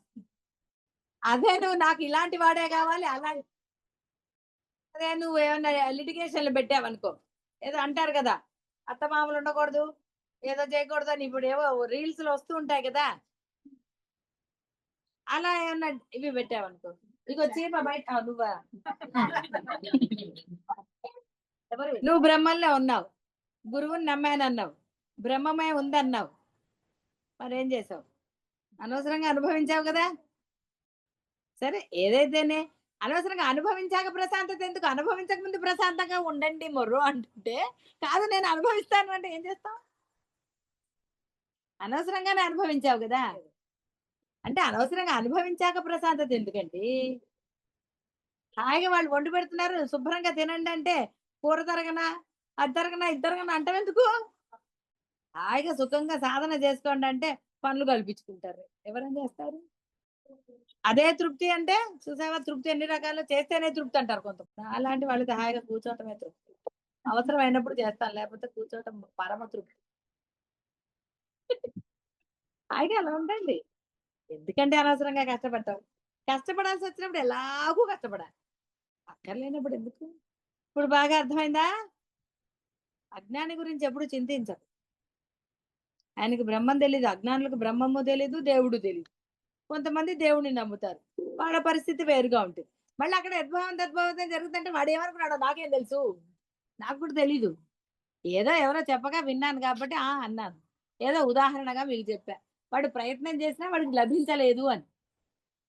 అక్కడ ఎన్నో లోపాలు ఉండవచ్చు గాక. ఇక్కడ మీరు అర్థం చేసుకోవాల్సింది ఏంటి? అనవసరమైన ప్రయత్నాలు చేయకండి, వృధా. దానివల్ల నువ్వు దాన్ని పొందవలసిందే కదా, అనుభవించావు కదా, లేనిపోంది ఎందుకు చెప్పు. శుభం భూయాలు.